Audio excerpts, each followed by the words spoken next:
Nathaniel Pierce straightened his tie, whispered something into the ear of the woman beside him, and laughed the easy, careless laugh of a man who believed he had never once been caught.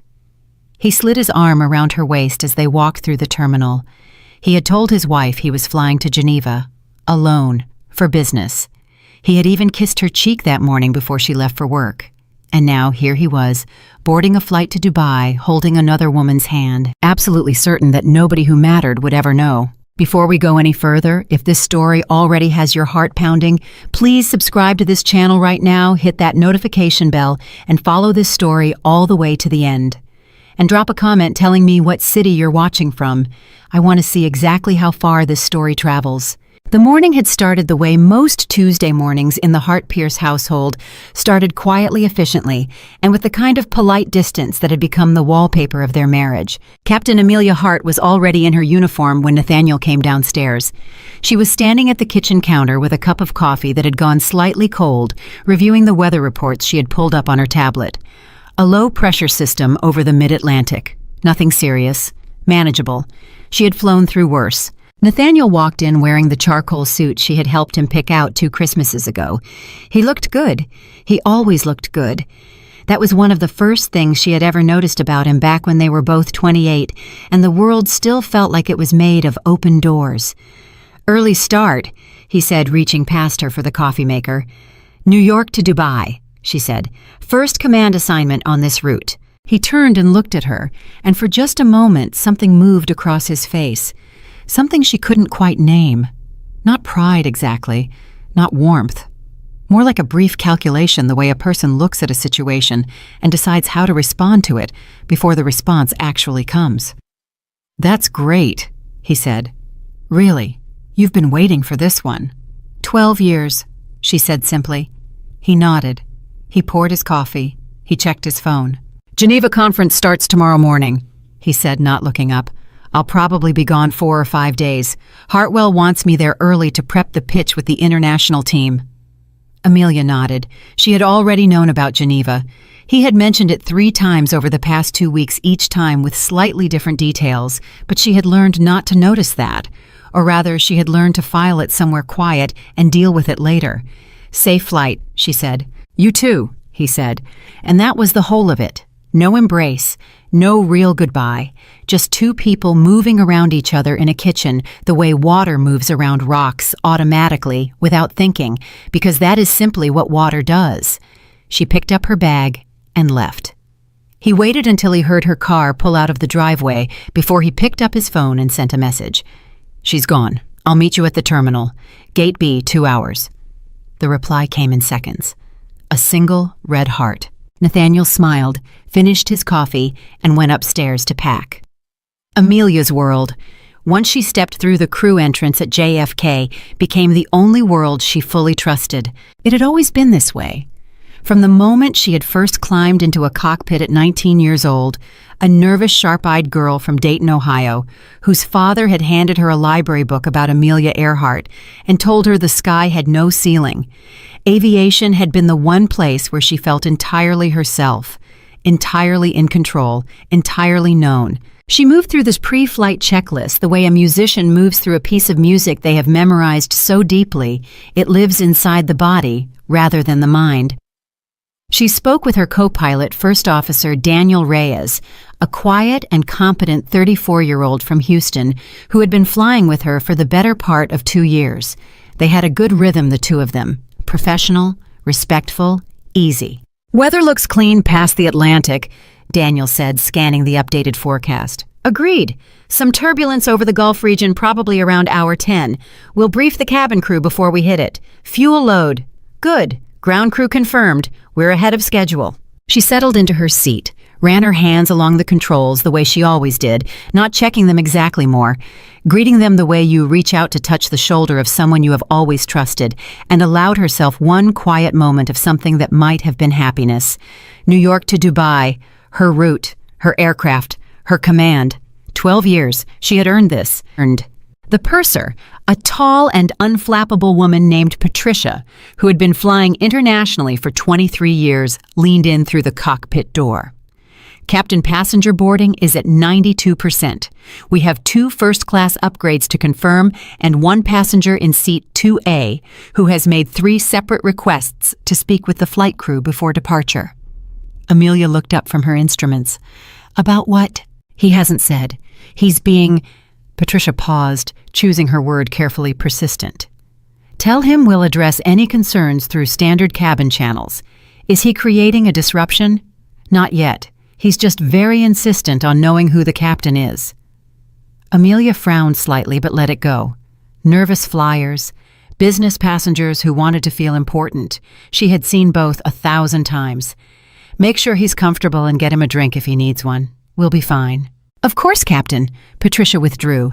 Amelia turned back to her pre-flight sequence. It was standard practice on her aircraft had been since the very beginning of her command career to review the full passenger manifest before departure. Not because regulations required it at that level of detail, but because Amelia Hart believed that the 286 human beings who were about to trust her with their lives deserved to be more than a head count. She liked knowing, at least in some small way, who was on her airplane. She pulled up the manifest on the secondary screen. First class, 14 passengers. She scanned the names the way you scan a familiar page, quickly, automatically, not really expecting to land on anything remarkable. And then she stopped. Seat 2. A. Nathaniel Pierce. The name hit her the way cold water hits total immediate shocking. She stared at it. Nathaniel Pierce, her husband, who was supposed to be flying to Geneva. For a moment, she didn't breathe. She simply read the name again, as if repetition might change. It might reveal that she had misread, that this was a coincidence, that there was another Nathaniel Pierce in New York City who was flying to Dubai today on the same aircraft his wife was commanding. Then she read the next line. Seat 2B, Vanessa Vale, reservation type couple Mr. and Mrs. Pierce. Amelia's hand went very still on the edge of the screen. She read it a third time. Mrs. Pierce. Nathaniel had boarded her aircraft with another woman, had registered that woman under the title of his wife, had used her name, her legal name, the name she had carried for 11 years of marriage, as a label for someone else, in her own airplane. She sat with it for exactly 4 seconds. She knew because she counted. 1, 2, 3, 4. Then she said in a voice so level it surprised even her Daniel, Captain, I need 60 seconds. Keep running the checklist. Of course. She set down her pen. She breathed. She looked straight ahead through the cockpit window at the gray morning sky above the runway, the kind of sky that holds its weather close and gives nothing away before it's ready. She thought about Nathaniel's face at the kitchen counter that morning, the charcoal suit, the way he had reached past her for the coffee, the easy, practiced way he had said, That's great, really, you've been waiting for this one. He had known. When he said those words, he already knew he was going to board her airplane. He had already booked the tickets, already made the reservation, had already decided that Mr. and Mrs. Pierce were flying to Dubai and that the Mrs. Pierce he was bringing was not the one he had married. Something moved through Amelia's chest, not tears, not fury, something colder and more precise than either of those, something that felt in its own strange way like clarity. She picked up her pen. She kept working. In seat 2, a Nathaniel Pierce was not comfortable. He had not been comfortable since the moment he sat down, ordered a whiskey he didn't really want, and heard the first officer's voice come over the intercom to welcome passengers aboard Flight 247 to Dubai, operated under the command of Captain Amelia Hart. He had actually stopped breathing for a moment. Amelia Hart, not Pierce. She had always kept her name professionally. He had teased her about it once early in the marriage, and she had looked at him with those calm gray eyes and said, Hart is who I am in the air. Pierce is who I am with you. I like keeping those things separate. He had laughed and said that was fine. He was not laughing now. He turned slowly in his seat and looked at the cockpit door. Nate?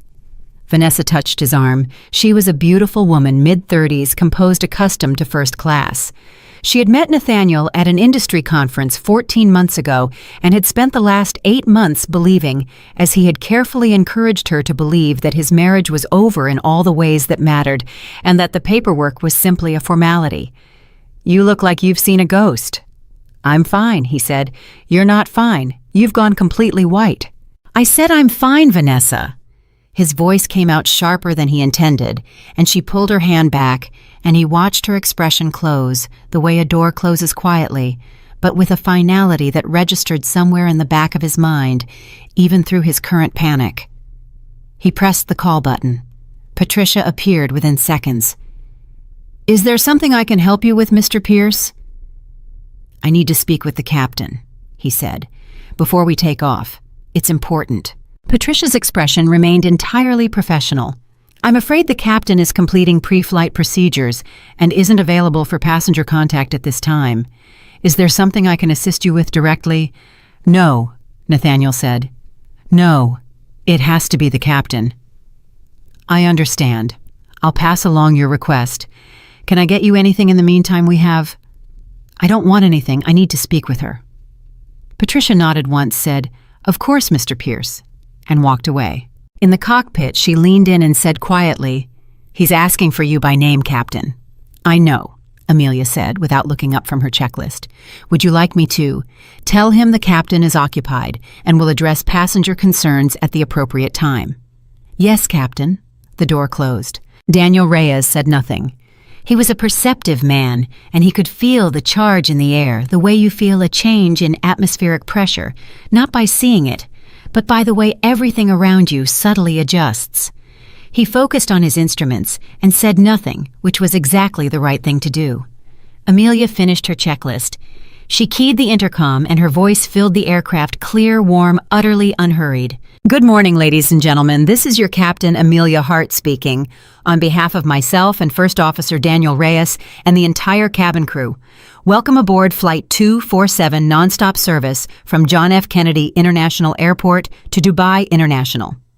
We're looking at a flight time of approximately 12 hours and 40 minutes today, with some light turbulence expected over the Gulf region toward the end of our journey. The weather in Dubai is currently clear and warm at a beautiful 81 degrees.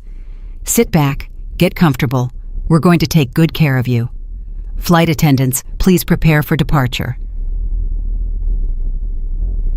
In seat 2, Nathaniel Pierce closed his eyes. That voice, completely controlled. Not a tremor, not a crack. He pressed his back against his seat as the aircraft began to move, and he thought for the first time in a long time that he might actually be in serious trouble. The aircraft lifted off at 9:47 in the morning. Amelia felt the wheels leave the ground the way she always did, with something that was not quite relief and not quite joy, but lived in the territory between them, a physical sense of the world releasing its claim on you. She brought the aircraft to cruising altitude over the next 20 minutes, working with Daniel through the ascent sequence, communicating with air traffic control, adjusting for a slight crosswind that pushed in from the northwest. And while she did all of that in the very back of her mind, behind everything professional and focused and calm, one thought ran like a quiet current. He is on this airplane. She had two choices.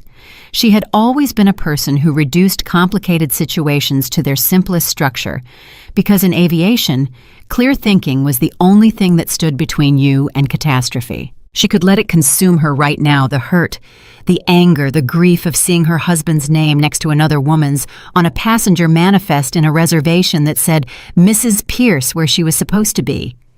She could let her hands shake and her mind spiral and allow the enormity of what had just happened to flood every part of her. Or she could fly the airplane. 286 passengers, 14 in first class, families, children, business travelers, people who had kissed their own spouses goodbye this morning and gotten on this plane trusting that the person in this cockpit was 100% present and 100% focused. She chose the airplane, not because she didn't feel it. She felt it like a bruise forming under her ribs, dull and deep and spreading. She felt it every time she heard Patricia's voice through the intercom and imagined Nathaniel sitting 20 feet away, drinking his whiskey, calculating his next move. But feeling something and surrendering to it were two completely different things.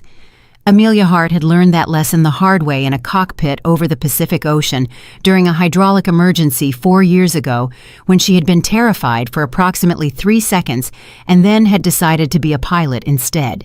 She was a pilot. She chose the airplane. At 37,000 feet, Vanessa Vale was doing math. She was not a stupid woman. She had never been a stupid woman. It was, in fact, one of the quiet ironies of the situation she found herself in. She was intelligent enough to have suspected at various points over the past 8 months that everything Nathaniel told her was not necessarily the whole truth. And she had, at those moments, chosen to believe him anyway, which was perhaps the most honest thing she could say about herself right now. But the name over the intercom had struck something loose. Captain Amelia Hart. She knew Nathaniel's wife's name. Of course she did. You always know the name of the person whose life you are partially dismantling, even when nobody says it out loud. Amelia Hart, the pilot wife. Nathaniel had mentioned her maybe 4 or 5 times in 8 months, always in the same tired, practiced cadence the marriage had run its course. They were essentially separated. It was complicated, but it was over. The paperwork just took time. Vanessa leaned over slightly and looked at the cockpit door. Then she looked at Nathaniel. He was staring at the same door with an expression she had never seen on his face before. Fear. Clean, exposed animal fear. "Nate," she said quietly. "That's your wife flying this plane, isn't it?" It wasn't a question. He turned to look at her and she watched him assemble a denial and then abandon it. He had enough self-awareness to know that a lie right now would be somehow worse than the truth. "It's a coincidence," he said instead. "Is it, Vanessa? The reservation says Mrs. Pierce." Her voice was very calm. Dangerously calm in the way that certain weather systems are calm before they are catastrophic. "I assumed that was I thought it was how the system—" She stopped. "Did you put my name in as your wife?" "It was easier for the booking," he said. "Business account. The system required. Did you put my name in as your wife?" The word sat between them like something dropped from a great height. "Yes," he said. Vanessa said nothing for a very long moment. Outside the window, there was nothing but blue, the vast, clean, indifferent blue of the upper atmosphere, where the world looked small and human problems looked smaller. Then she picked up her glass of champagne and took a long, slow sip and set it down carefully and turned to look at the seat-back screen in front of her, as though Nathaniel Pierce had already in some important sense ceased to exist. At hour 2, Patricia made her way back to the cockpit. "Captain," she said, "I thought you should know. The passenger in 2A has now requested to speak with you 4 times. He's not causing a scene, but the cabin crew has noticed the tension. Is he impeding anyone? No. Is he being abusive or aggressive toward the staff? No, Captain, just persistent." "Then we continue as normal," Amelia said. "And Patricia, I need you to do something for me." "Of course. Pull the passenger file for 2A and 2B, the complete booking record, payment information, originating account, all of it. Print it if you can or save it to the flight record system." Patricia was too experienced and too professional to ask why. "Understood, Captain. Anything else?" "Not right now. Thank you." The door closed again.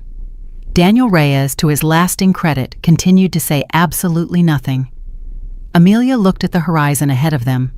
Clear, endless, hers. She thought about the note she would write. She didn't know yet exactly what it would say. She only knew that it would be short and that it would be true and that she would not be crying when she wrote it. Some things she had learned are too serious for tears. They require something else, something quieter, something that lasts longer than grief and builds itself out of different materials. She thought about the word precision. She thought about the 12 years she had spent in the air learning how to remain steady when everything around her was in motion. She thought, he has no idea what he's done. Not because he had been unfaithful, not even because he had brought another woman onto her aircraft and registered her under the name of his wife, because he had done it the one morning in her entire career when she was flying the airplane, the one morning that was entirely hers. He had walked into her world not by accident, but by the particular kind of careless arrogance that had been building in Nathaniel Pierce for years, and he had brought his disaster with him, and he had no idea, no possible idea what happened to things that disrupted Amelia Hart's flight. They got managed, they got documented, they got handled, and then they got left behind on the ground. The aircraft hummed around her at cruising altitude, 286 souls in its care, the Atlantic stretching dark and enormous below, and Captain Amelia Hart took a breath and kept flying. She had married Nathaniel 11 years ago in a small ceremony in upstate New York under maple trees that were just beginning to turn red with 37 guests and a cake that was slightly lopsided because the baker had apologized twice, but Amelia had said it was fine. She liked things that were a little bit imperfect. He had been brilliant then. Not in the spectacular way, but in the quiet, confident we are going somewhere way that is more seductive than any amount of obvious glamour. He had a vision for himself, and that vision was large, and Amelia had believed in it the way you believe in a good aircraft because the engineering is sound and the record is clean, and everything tells you it is safe to put your trust there. For the first 5 years, she had not been wrong. They had built something real, an apartment in Manhattan, a life with shape to it, dinners with friends, long conversations about ideas, a shared shorthand that couples develop over time, the private vocabulary of a life lived close together. And then something had shifted.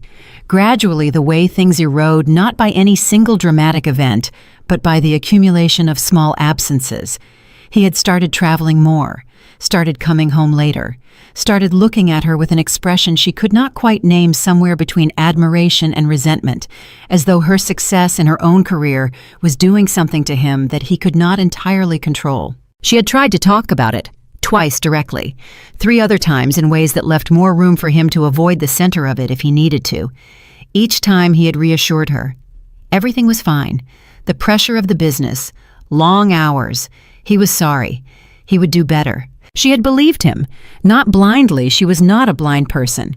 But she had chosen to believe him the way you choose to believe the weather report, even knowing it might be wrong, because what is the alternative? You can't live in constant preparation for catastrophe. Now at 37,000 feet, she understood that she had been catastrophically correct. And somewhere in the part of her that was not the captain, the part that was still the girl from Dayton who had believed the sky had no ceiling, something broke quietly and fell away. She did not let it show. Not yet. There was still a long way to fly. At hour 4, something unexpected happened. Richard Langford, seated in 3A. A heavy-set man in his early 60s with the kind of face that suggested he had made a great deal of money by watching other people very carefully, called Patricia over. "I'd like to speak with whoever manages the in-flight business services," he said. Patricia arranged it. Within 10 minutes, Langford was reviewing something on his tablet with a frown that deepened the longer he sat with it. He had been for the past 2 years Nathaniel's largest investor. He had poured just under $4 million into Pierce Consulting's International Expansion Fund. He had done so based on a very specific set of projections, a very specific set of promises, and a very specific understanding of how the company's expense accounts were being managed. He had coincidentally, 3 days prior to this flight, received an email from his accountant flagging a series of irregular disbursements connected to Pierce Consulting's corporate card. He hadn't thought much about it at the time, but now sitting here on a long flight with nothing to do but think, he pulled up the records on his tablet. The Dubai trip was on the corporate card. 2 first-class tickets, hotel suite, a dinner reservation at one of the most expensive restaurants in the city, a business conference in Geneva, Nathaniel had told him. Representing the International Expansion Fund. Langford looked up from his tablet and across the first-class cabin at the back of Nathaniel Pierce's head. He pressed his lips together. Then he flagged down Patricia and asked for black coffee and a notepad. He had some thinking to do. In seat 2, a Nathaniel was running out of strategies. He had tried getting a message to Amelia through Patricia 4 times. Patricia had responded each time with the same pleasant, impenetrable professionalism.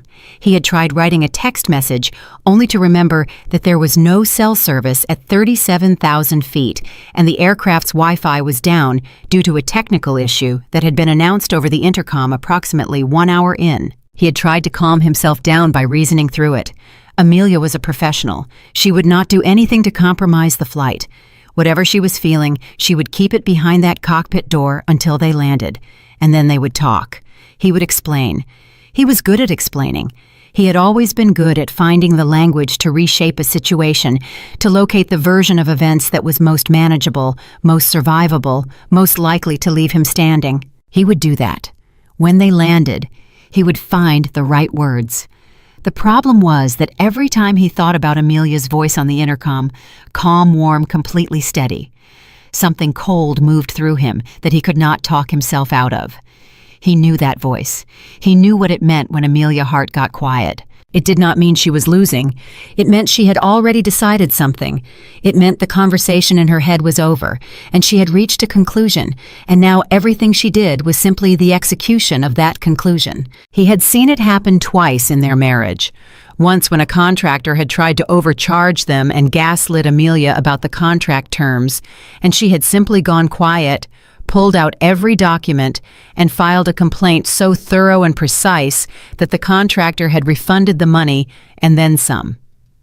And once when a senior officer at the airline had questioned whether she had the experience to advance to a particular route, and she had said nothing that day, but had spent the next 9 months accumulating every possible qualification until the question was unanswerable. When Amelia went quiet, things were already over. She was quiet now.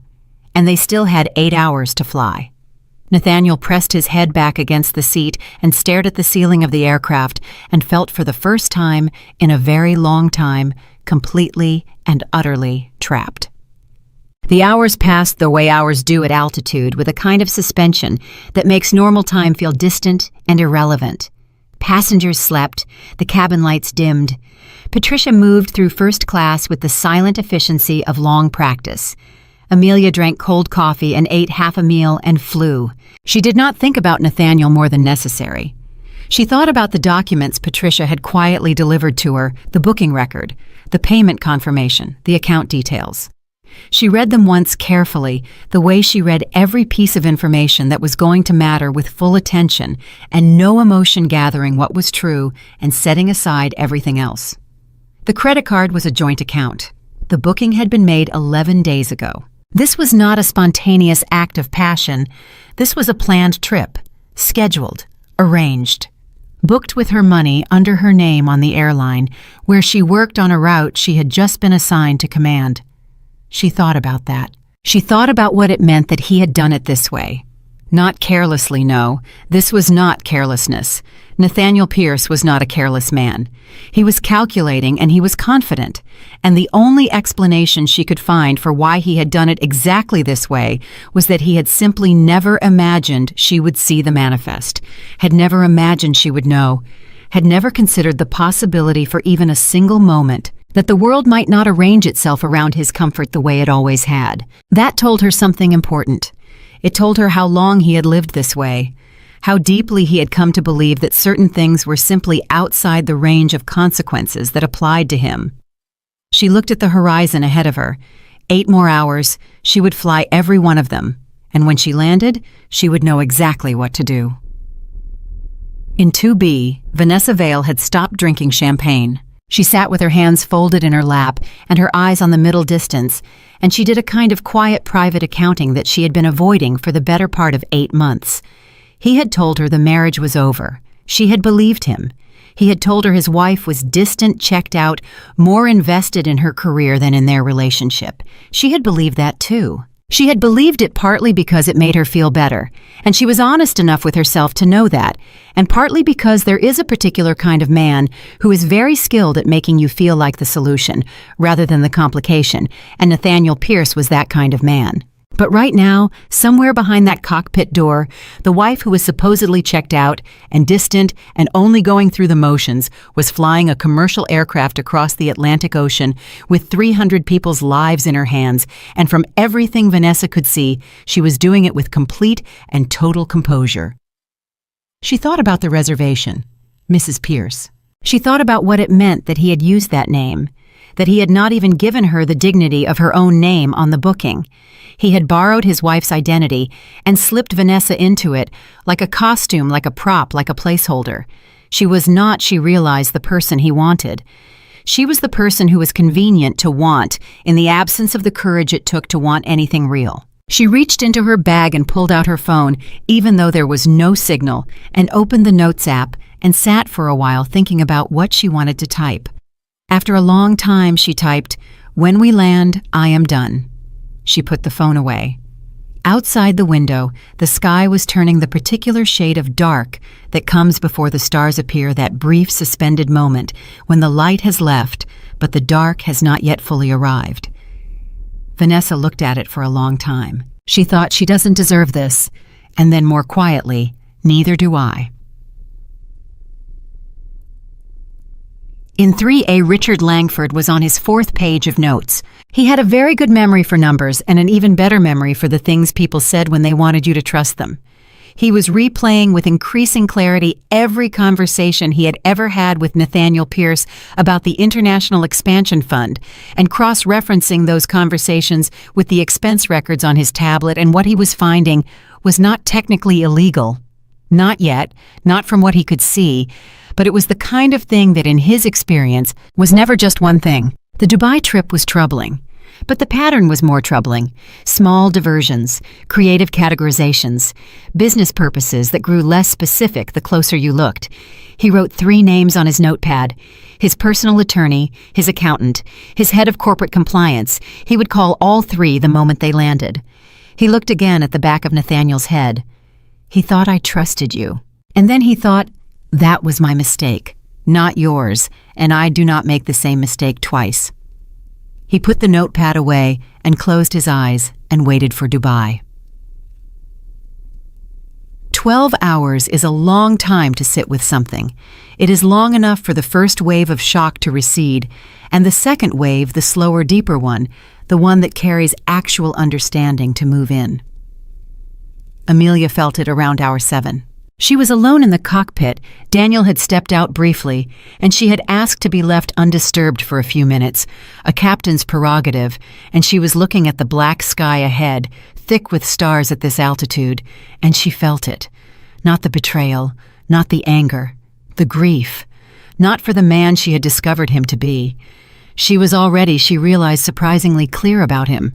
The clarity was almost chemical, the way pain sometimes produces its own strange lucidity. The grief was for the person she had been while she was trusting him, for the version of Amelia Hart who had come home from flights and told him about her day and planned their future and believed quietly, without making a big thing of it, the way she believed in most things she cared about, that they were building something together. That person had existed. That marriage had existed.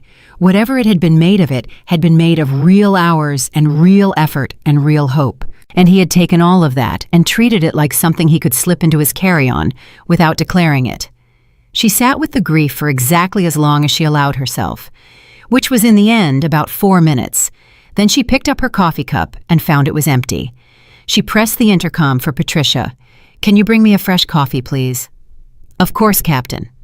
She looked back at the stars. 12 years of wanting this route, this aircraft, this moment. He had not taken that from her. He could not take that from her. It was built into her bones, into the calluses on her hands, into the precise, unhurried way she moved through a pre-flight checklist. It was hers in a way that nothing he had done or was capable of doing could reach. She thought, "When we land, I know what I am doing." She thought, "He is going to find out what it means to underestimate someone who has been flying since she was 19 years old." She thought, 286 passengers are going home safely tonight. That was what she was here for. That was who she was. The door opened and Patricia set a fresh coffee beside her, and Amelia said thank you and meant it completely, and she flew. Hour 5, 38,000 feet above the Atlantic Ocean. Nathaniel Pierce had stopped pressing the call button, not because he had given up, but because he had switched strategies, and switching strategies was what Nathaniel Pierce did when the first approach stopped working. He was above all else an adapter, a man who read the room and recalibrated. It was what had made him successful in business. It was what had kept him for almost 2 years successfully managing a double life without a single significant crack. He leaned back in his seat and forced his breathing to slow down. He made himself think the way he thought in boardrooms, not reactively, but architecturally. What were the walls? What were the doors? What was the fastest path from where he was to where he needed to be? The problem he was increasingly aware was that he could not identify a single door. Amelia was in a locked cockpit. She was not going to come out. She was not going to respond to messages through Patricia, who had now taken on the particular quality of a very polished wall. The flight was 5 hours in, with more than 7 remaining. And Nathaniel Pierce, for the first time in longer than he could honestly remember, had absolutely no leverage. He hated that feeling the way other men hated physical pain. It was visceral. It sat in his chest like something with weight. Vanessa had not spoken to him in over an hour. That was its own problem. He glanced sideways at her. She was reading something on her phone, or pretending to, which amounted to the same thing. Her posture had changed. There was a quality to the way she was holding herself, a kind of deliberate stillness that reminded him uncomfortably of Amelia, not in any superficial sense, but in the deeper sense of a person who has made a decision and is now simply waiting for the right moment to execute it. He did not like seeing that quality in Vanessa. He had always experienced Vanessa as warm, open, emotionally available in the way that had made her easy to be around.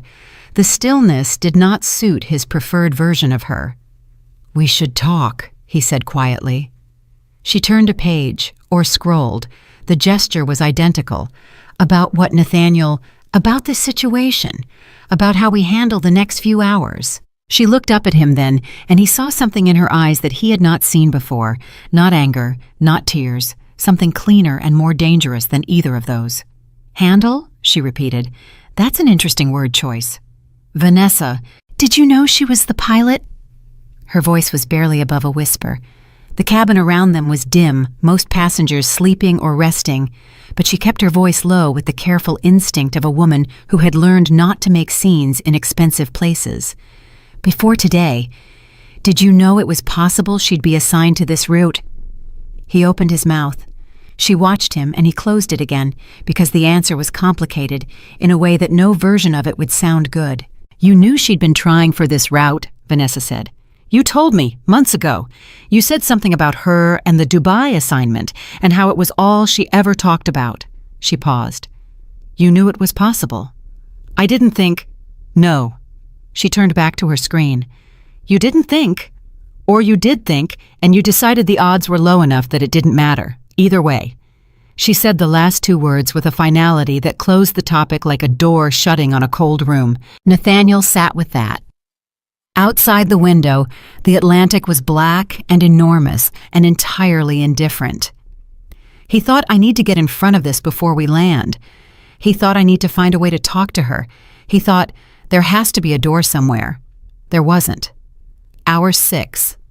37,500 feet. Richard Langford ordered his 5th black coffee of the flight, which was 2 more than he normally allowed himself, and returned to his notepad with the methodical energy of a man who had built 3 companies from scratch and understood that the most important thing you could do when you suspected something was wrong was to write everything down before the feeling faded.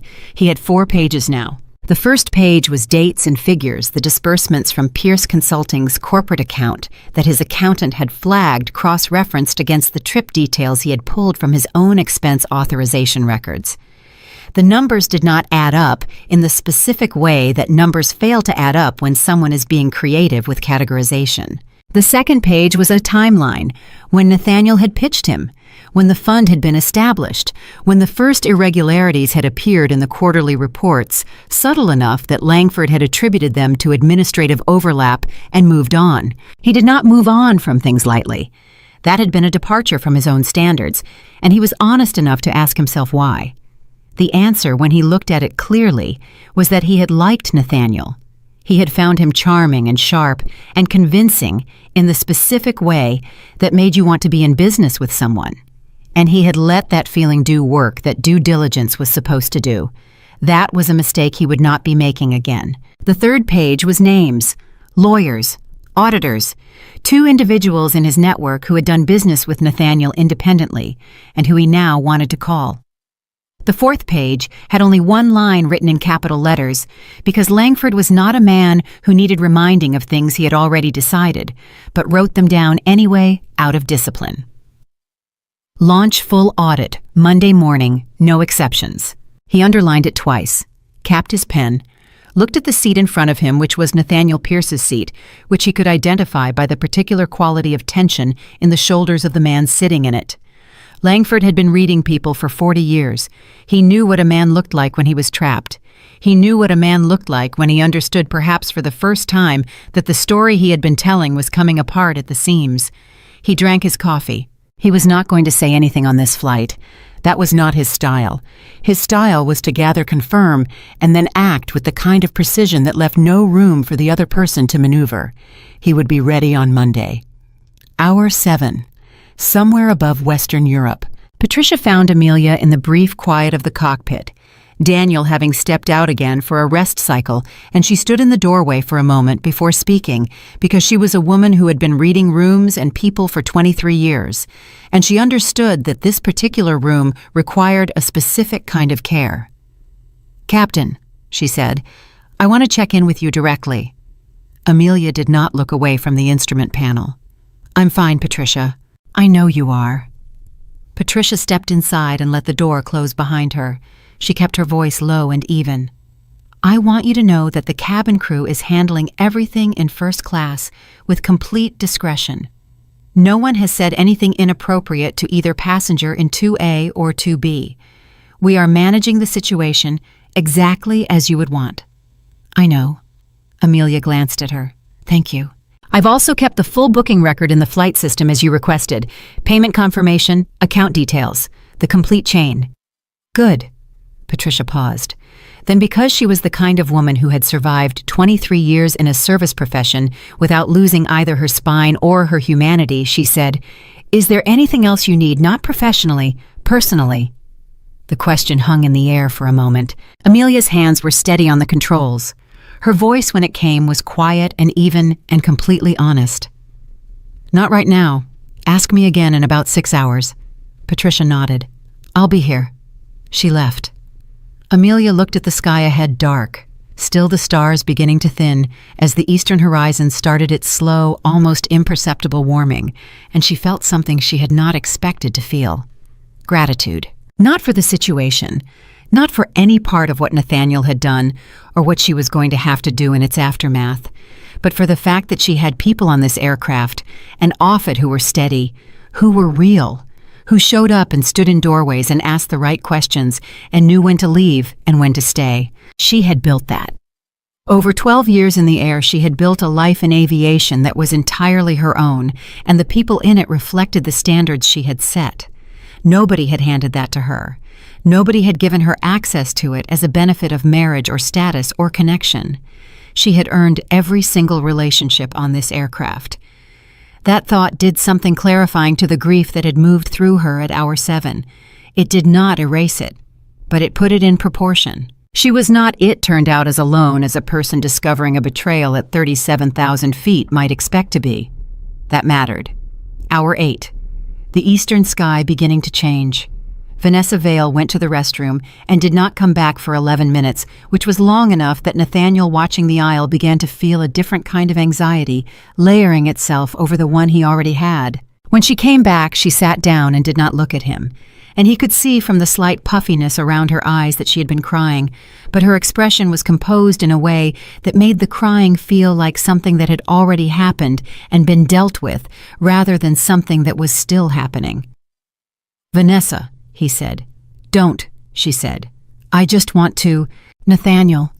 She turned and looked at him fully, for the first time in hours, and the look on her face was not rage and not tears, and not the particular kind of wounded expression he was practiced at navigating.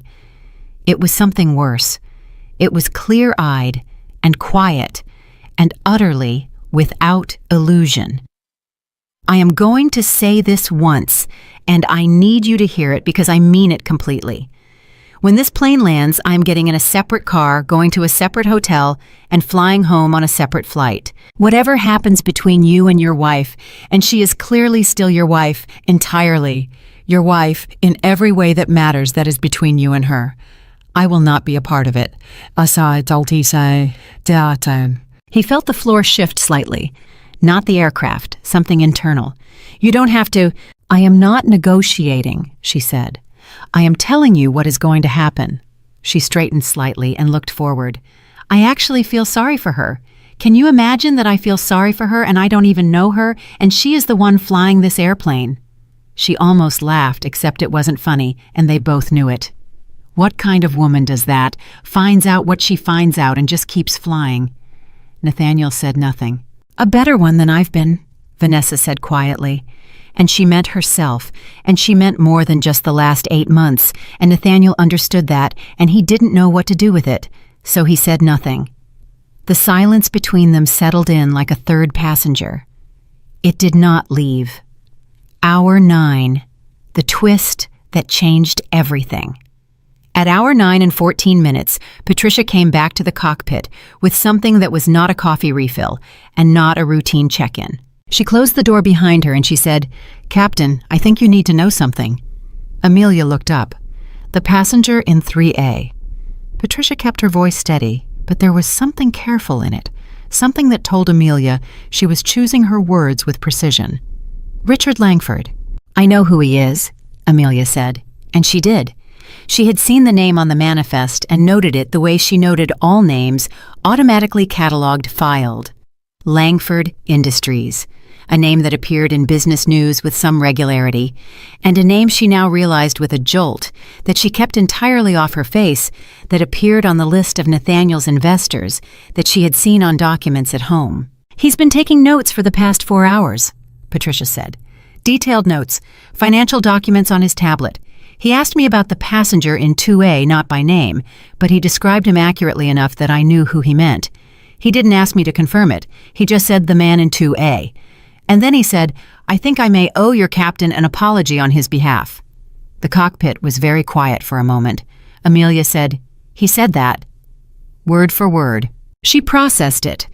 Richard Langford, sitting 3 feet behind Nathaniel Pierce, had spent 4 hours reviewing financial records and had arrived at conclusions substantial enough that he felt he owed the captain an apology on behalf of the man in 2A, which meant that whatever Nathaniel had been doing with that investment fund, Langford had found enough of it from the inside of a first-class cabin at cruising altitude to reach a conclusion.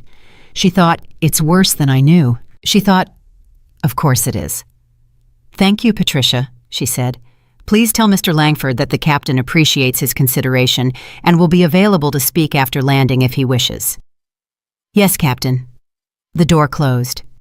Daniel came back in and settled into his seat and looked at the instruments and said nothing, and Amelia was grateful for him in a way she would remember long after this flight was over. She took a breath. She thought about the joint account, the corporate card, the fund. She thought about the documents at home, statements she had glanced at and not questioned, reports she had trusted him to manage because she was flying and he was not, because they had divided their life that way, because she had believed in the architecture of their partnership, the same way she believed in the architecture of an aircraft trust, the engineering trust, the builder. Do your own job and let the structure hold. The structure had not held. She made 3 decisions in the next 90 seconds, each one clean and final, and requiring no further deliberation. She would secure every joint financial account the moment she had cell signal on the ground. She would call Margaret Ellis, her attorney, before she reached the terminal. She would not speak to Nathaniel Pierce in the Dubai airport. Not a word, not a look. She would walk through crew security, and she would make her calls, and she would let the precision of her preparation do the speaking for her. She had been flying for 12 years. She knew how to stick a landing. Hour 10, first-class seat, 2A. Nathaniel Pierce was no longer even pretending to be comfortable. He had abandoned the whiskey after the second one. His mind needed to be clear, and he knew it, and clarity was something he was having increasing difficulty manufacturing from inside his current situation. He had done the math the way he always did or tried to. He was good at math. He was good at projecting outcomes and working backward from desired results to identify the most efficient path. But he kept running into the same problem. Amelia. Not the Amelia he had grown careless with. Not the Amelia he had reduced over the past several years to a manageable background element in the story of his own life. The Amelia on the other side of that cockpit door, the one who had heard his name on a passenger manifest and had said absolutely nothing, had not confronted him, had not sent an emotional message through Patricia, had not done any of the things he might have predicted, might have prepared for, might have been able to navigate. She had simply kept flying the airplane. And she had gathered the booking records. He knew that because Patricia had printed something at the gate desk and brought it forward before they reached cruising altitude, and he was not certain it was the booking records, but he was certain enough that his stomach had done something unpleasant at the time. He pressed his palms together and thought very hard. The financial angle was the one that scared him most, not the marriage. The marriage was a disaster, and he could see that clearly now with the particular clarity that comes when disaster has fully arrived and there is no longer any point in refusing to see it. But the marriage was survivable. Marriage is ended. People rebuilt. The financial angle was different. There were things in the corporate account that he had not fully resolved. Categorizations that had seemed when he made them like reasonable interpretations of business expenses, and which now in the cold, specific light of this moment felt considerably less reasonable. The Dubai trip, certain dinners, a retainer that he had run through the business because it was simpler, and he had always intended to reconcile it later, and later had not arrived. Langford. The thought of Richard Langford hit him suddenly physically, and he had to work to keep his face neutral. Langford was on this flight, had been on this flight the entire time, sitting 3 seats back close enough to feel the turbulence of Nathaniel's situation without being directly in it. Nathaniel turned very casually, as though stretching, and looked back. Langford was writing on a notepad.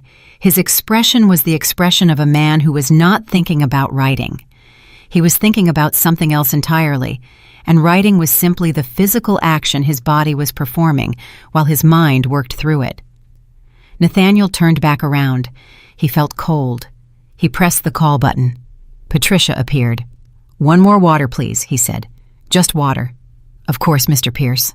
She brought the water and left without meeting his eyes, and that small omission, the failure to meet his eyes from a flight attendant, a professional courtesy he had always taken entirely for granted, landed on him like its own small verdict.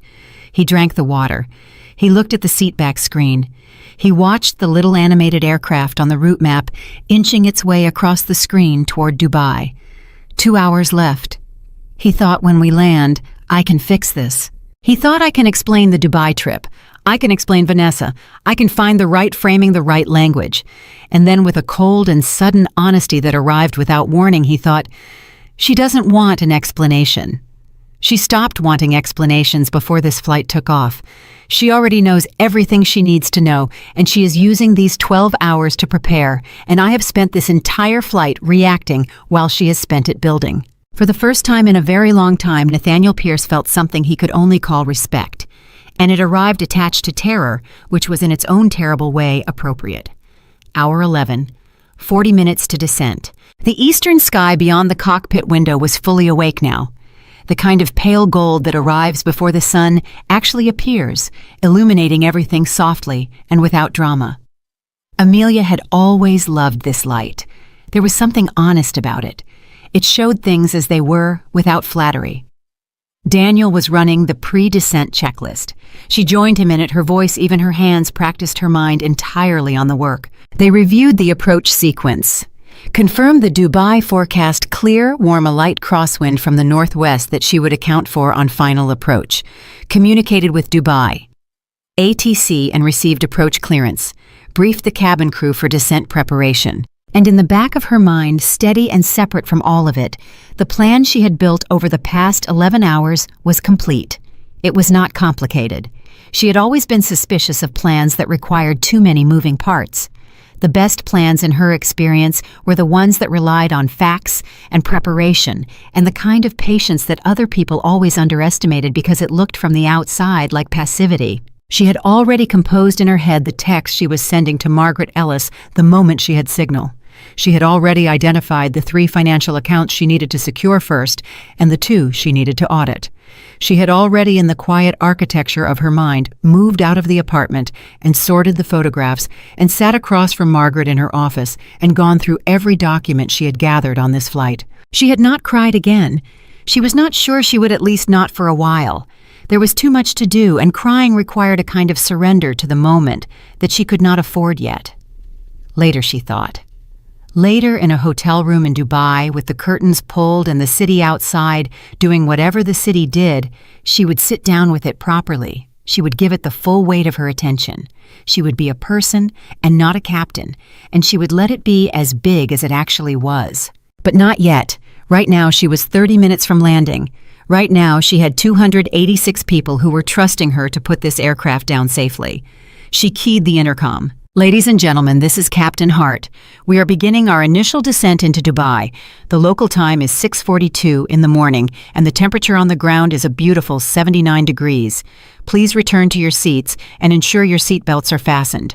On behalf of myself and First Officer Reyes and our entire cabin crew, it has been a privilege to fly with you today. Flight attendants, please prepare the cabin for arrival." In seat 2, Nathaniel Pierce heard his wife's voice fill the aircraft for the last time. He had 11 years of knowing that voice. He knew its registers, its textures, the way it changed when she was tired, and when she was certain, and when she was keeping something controlled. He knew this voice, the way you know a song you have heard so many times it has become part of your internal soundtrack. He had never heard it sound exactly like this still, this complete. He gripped the armrest as the aircraft began its descent, and he thought with the helpless clarity of a man who understands too late exactly what he has destroyed. She is not angry. She is done. Those were not the same thing. He had always believed they were the same thing. He had always believed in the comfortable way of a man who had rarely faced genuine consequences, that the opposite of anger was forgiveness. That when the anger passed, the door would open. But there was no anger on the other side of that cockpit door. There never had been, not today, not at any point in these 12 hours. There was only a woman who had looked at the truth and chosen with complete deliberation exactly what to do with it. The aircraft descended through the early morning sky. Nathaniel felt the altitude dropping and felt something else dropping alongside it, the last of his certainty that this was something he could manage. 15 minutes to touchdown. Vanessa reached into her bag and took out her phone, ready for the moment. The wheels touched down and she could turn it back on and call for a car. Langford turned to a fresh page of his notepad and wrote one more line at the top. Patricia stood at the forward galley and looked at the cockpit door with the expression of a woman who had seen a great many things in 23 years and had enormous respect for the kind of strength that did not announce itself. And Captain Amelia Hart brought the aircraft in on the approach. Hands steady, eyes clear, the numbers exactly where they needed to be, and she flew it all the way down to the ground. The wheels touched at Dubai International Airport at 6:57 in the morning local time. Clean landing. Perfect. The kind you don't notice because nothing jolts and nothing shudders, and the transition from air to earth is so smooth, it feels like the two were always connected. That was how she had always flown. That was who she was. The aircraft taxied toward the gate. The seatbelt sign chimed off. The cabin filled immediately with the sound of people gathering themselves, phones turning on bags, shifting the ordinary noise of 286 people preparing to return to their lives. Nathaniel Pierce unbuckled his seatbelt and stood up and looked at the cockpit door. He waited. He was still waiting when Patricia at the forward galley opened the aircraft door and began the disembarkation process, and passengers began moving past her into the jetway. He was still waiting when Vanessa picked up her carry-on without a word and walked past him into the aisle and did not look back. He was still waiting when Richard Langford stood, buttoned his jacket, tucked his notepad into his inside breast pocket, and said as he passed seat 2, without stopping, without looking directly at Nathaniel, in a voice that was quiet enough that only Nathaniel could hear it. "Monday morning, Nathaniel. Have your people ready." Nathaniel's mouth went dry, and he was still waiting, standing at the cockpit door, when it finally opened. Amelia walked out. She was in her full uniform. Her captain's hat was on. Her bag was on her shoulder. Her face was composed in the way of a person who has completed something they were built to complete. She looked rested, which was perhaps the most devastating thing about her in that moment. She looked as though she had spent the last 12 hours doing exactly what she had been trained to do, which was, of course, precisely what she had done. She looked at him. For 1 second, 2, not with anger, not with tears, with the clear, complete, utterly settled look of a woman who has already landed. And then she walked past him. He said her name. Amelia. She did not turn around. She walked through the jetway door and into the terminal, and the door closed behind her, and Nathaniel Pierce stood alone in the forward section of an empty aircraft, and the silence that followed was the loudest thing he had ever heard. The door closed behind Amelia, and the sound it made was not loud. It was the quietest possible version of a door closing, which somehow made it worse. Nathaniel stood in this forward section of the empty aircraft for what felt like a long time, but was probably 30 seconds, and in those 30 seconds, something happened to him that he did not have a word for. It was not shame, exactly. It was not regret in the ordinary sense. It was something more structural than either of those, the feeling of a man who has been standing on a platform he believed was solid and has just looked down and discovered there is nothing beneath his feet, and has been standing on nothing for longer than he can calculate. He picked up his carry-on. He walked off the airplane. The jetway was empty. Amelia was already gone. He did not know which direction she had gone, which crew exit she had taken, which part of this enormous airport had absorbed her, and that not knowing felt like its own specific punishment, the punishment of a man who has lost the ability to locate someone he once knew entirely. He walked into the terminal and his phone found signal, and in the next 45 seconds it received 11 messages, which was normal for a man who had been unreachable for 12 hours, and he stood in the middle of the terminal reading them, and none of them were from Amelia. One was from his assistant. 3 were from clients. 2 were from his business partner, Marcus Webb, both marked urgent, both sent within the last 2 hours. And one sent 40 minutes ago was from a number he did not recognize, which turned out when he opened it to be from the office of a law firm he had never heard of. The message said, "Mr. Pierce, please be advised that effective immediately joint account number ending 4471 and joint account number ending 8829 have been placed under legal review pending divorce proceedings. You will be receiving formal documentation within 48 hours. Please do not attempt to access or transfer funds from these accounts. If you have questions, contact Margaret Ellis at Ellis & Associates." Nathaniel read it twice.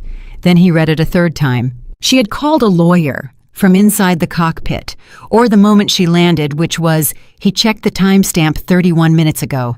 She had walked off that aircraft, gone through crew security, found signal, and her first call had been to an attorney who had already begun moving. 31 minutes. He stood in the terminal with his carry-on at his feet and passengers streaming past him on both sides, and he felt the full architecture of his situation settle onto his shoulders all at once. She had not been angry on that flight. She had been preparing. Every hour of silence, every unreturned message through Patricia, every moment of apparent calm. She had been building. While he had been reacting and panicking and running through strategies that led nowhere, she had been doing what Amelia Hart always did when something needed to be handled. She had handled it. He called her. It went to voicemail after one ring, which meant she had declined the call manually, which meant she had seen his name on the screen and pressed a button. That was more deliberate than not answering. That was a choice. He called again. Same thing. One ring. Voicemail. He put the phone in his pocket and stood very still and thought about what to do next. What he did next was find a hotel car because there was nothing else to do and sit in the back of it as it moved through the early Dubai morning and stare out the window at a city he had planned to enjoy very differently than this and feel the specific and unfamiliar sensation of being completely without a next move. The hotel room was large and well-appointed and entirely without comfort. He set his bag down and sat on the edge of the bed and called Marcus Webb. Marcus picked up on the second ring, which meant he had been waiting. "Nate." His voice was careful. Marcus had known Nathaniel for 9 years. Careful was not his default register with him. "What's happening?" Nathaniel said. Not a question, a statement. The kind that means, tell me what I already know is bad. "Langford called me," Marcus said, "an hour ago." Nathaniel closed his eyes. "He's launching an audit," Marcus said. "Full review. He's pulling his seat on the advisory board pending the outcome, and he's notified the other 2 primary investors." A pause. "Nate, what happened on that flight?" "It's complicated." An audit is not complicated. An audit is the opposite of complicated.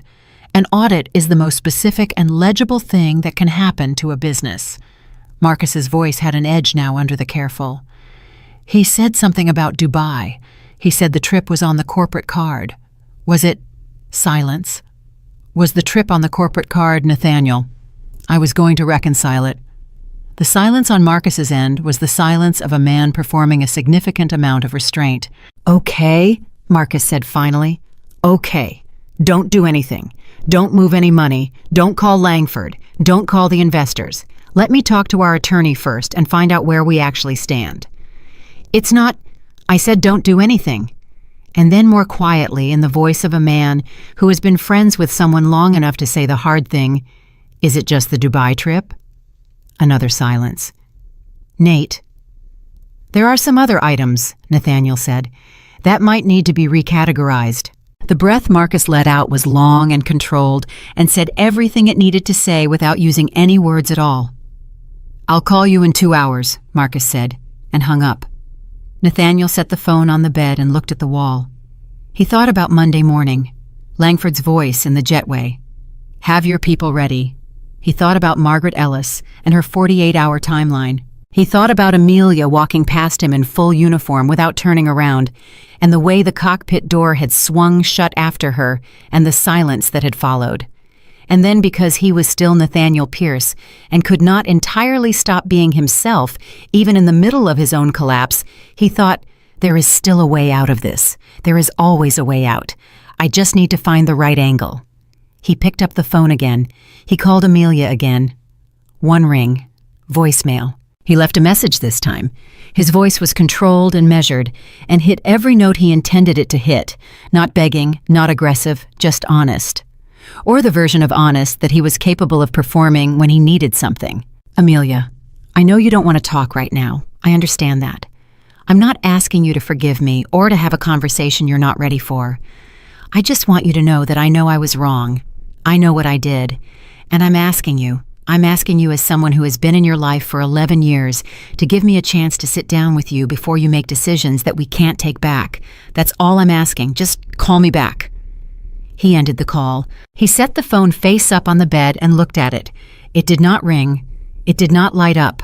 It sat on the bed in the large, well-appointed hotel room and said nothing. Across the city in a different hotel, Amelia was sitting across from her laptop with a cup of actual hot coffee and her reading glasses on and a video call open with Margaret Ellis, who was in New York where it was late at night and who had clearly not been to sleep yet, and who was walking her through documents with the calm efficiency of someone who had done this before and done it well. The joint accounts are frozen pending review, Margaret said. He can't touch them. The credit card accounts are flagged. I've requested 30 days of transaction history going back 18 months on the corporate card connected to Pierce Consulting.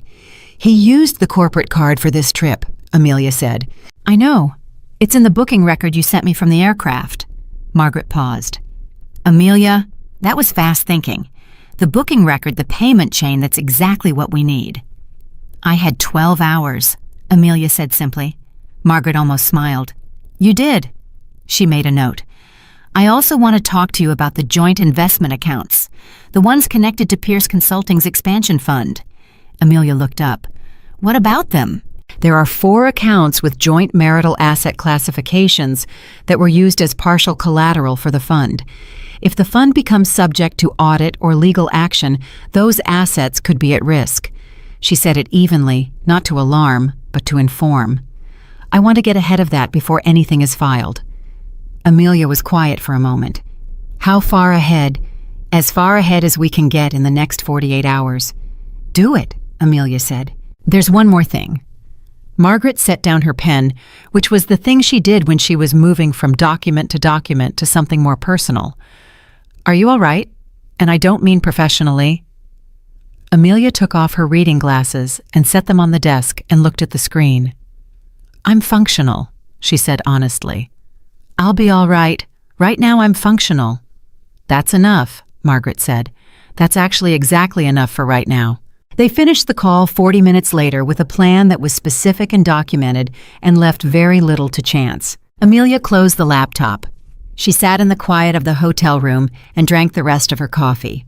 She let herself feel for approximately 10 minutes the full weight of the day.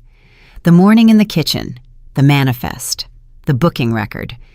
Nathaniel's name in 2A and a woman registered as Mrs. Pierce in 2B. Richard Langford's 4 pages of notes. Patricia standing in the cockpit doorway, asking if there was anything she needed, not professionally.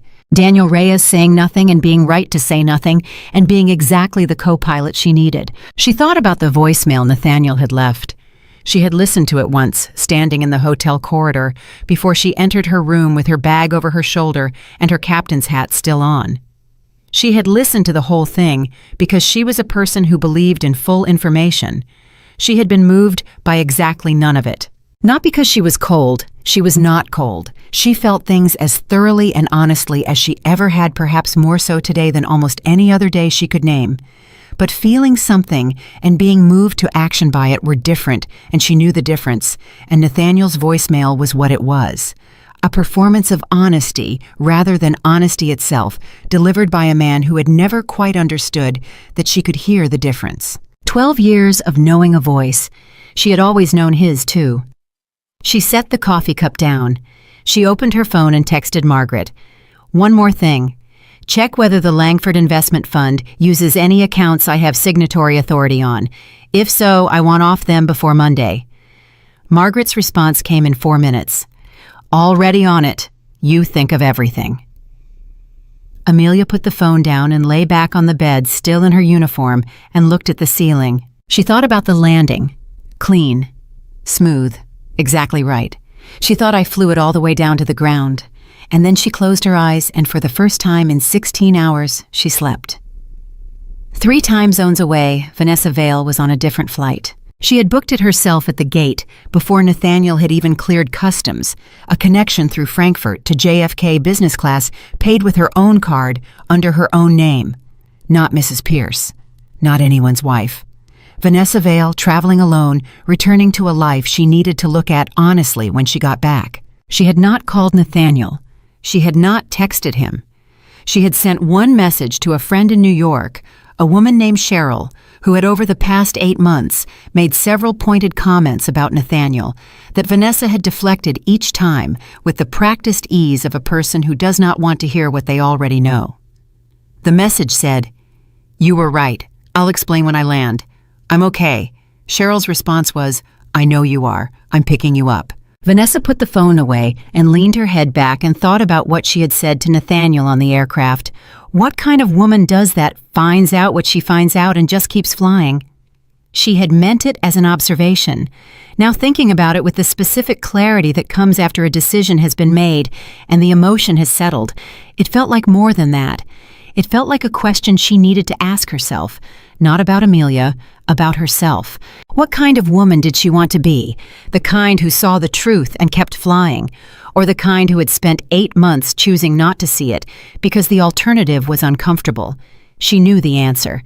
The plane took off and she watched the city fall away below, and she thought, "This is the last time I do something like this, the last time I let someone else's story swallow mine." She meant it. And she was the kind of woman who, when she meant something, held on to it. Back in Dubai, in a hotel room across the city, Nathaniel Pierce's phone rang at 2 in the afternoon. He had been awake since 6. He had ordered room service he hadn't eaten and made 4 calls that hadn't resolved anything, and stared at a phone that would not ring with the one call he needed. It was Marcus. "I talked to the attorney," Marcus said. His voice had changed. The careful edge was gone. What was underneath it was not gentle. "Nate, I need you to listen to me very specifically." "I'm listening." "Langford's audit team is already pulling records. Our attorney has reviewed the expense categorizations you described to me this morning, and her assessment is that 3 of them constitute misuse of investor funds under the terms of the partnership agreement." A pause. "That's not a gray area, Nate. That's not a recategorization issue. That's a breach." Nathaniel felt the room tilt slightly. "That's not Marcus. Those were judgment calls about business expenses that—" "They were not judgment calls." Marcus's voice was flat now, the way a wall is flat. "A judgment call is expensing a dinner that might have been personal. A judgment call is not billing a romantic trip to Dubai under international business development." Another pause. "And before you tell me again that you were going to reconcile it, I need you to understand that reconciling it after the fact is not the same as not having done it, and our attorney agrees." Nathaniel was silent. "There's more," Marcus said. "More." Amelia's attorney Ellis, she's already been in contact with our attorney. She's requesting full financial disclosure on the joint marital assets, which includes the accounts used as collateral for the fund. A beat. She filed this morning, Nate. She filed before you were through customs. The room tilted again more severely this time. She was on a 12-hour flight, Nathaniel said, not quite able to stop himself. I know, Marcus said. Apparently she used the time productively. The thing in Nathaniel's chest that had been building since 6:57 this morning, since the clean landing, since the door, since Amelia's face for 1 second, and then the back of her head, and then nothing, that thing cracked. He sat down on the edge of the bed.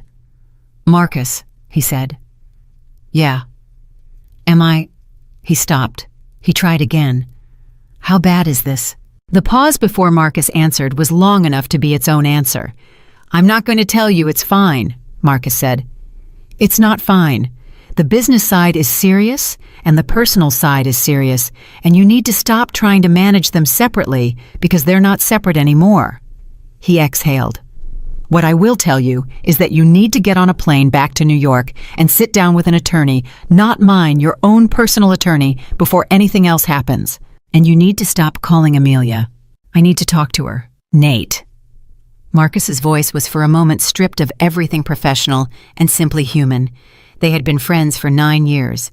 The friendship was probably not going to survive this, and they both knew it, but it had not ended yet. She doesn't want to talk to you. She had 12 hours, and she didn't use a single one of them to call you. She got off that plane and called a lawyer. She is not waiting for a conversation. There is no version of a phone call you can make right now that helps you, and there are several that hurt you. Stop calling. Nathaniel sat with that for a long moment. Okay, he said. Okay, Marcus said. And then, I'm sorry. For what it's worth. I'm sorry this happened. Which part? A silence. All of it, Marcus said, and hung up.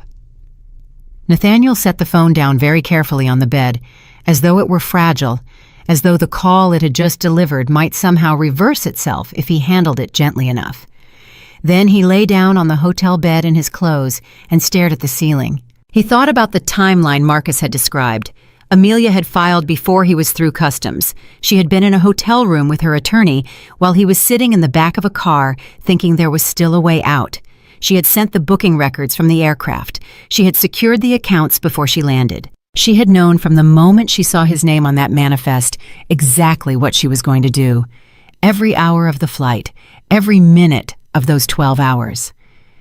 She had been building the case while he was pressed against his seat, looking at a cockpit door that was never going to open for him. He thought about what he had said that morning in the kitchen. That's great. Really. You've been waiting for this one.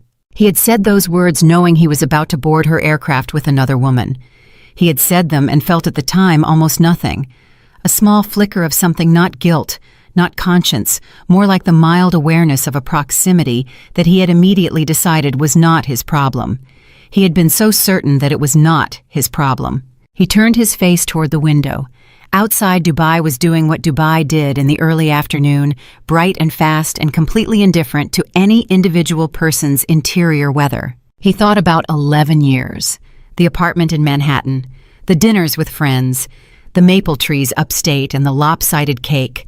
The way she had looked at him when she still looked at him with the particular quality of a person who had chosen you not because you were the only option, but because you were the one she wanted. He had taken that look for granted so thoroughly that he had forgotten it was not permanent, that it was in fact something earned and maintained and capable of being lost.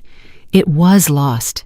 He understood that now with a clarity that arrived too late to be useful for anything except grief. He thought about Langford's voice. Monday morning. Have your people ready.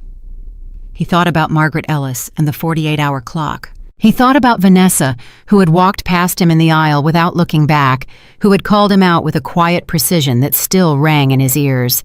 Did you put my name in as your wife? Everyone he realized had seen him more clearly than he had seen himself.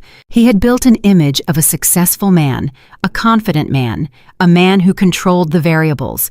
He had tended to that image with enormous care and considerable skill for a very long time. And on one Tuesday morning in one terminal on one flight to Dubai, the whole architecture of it had walked into a cockpit and closed the door. His phone buzzed. He grabbed it.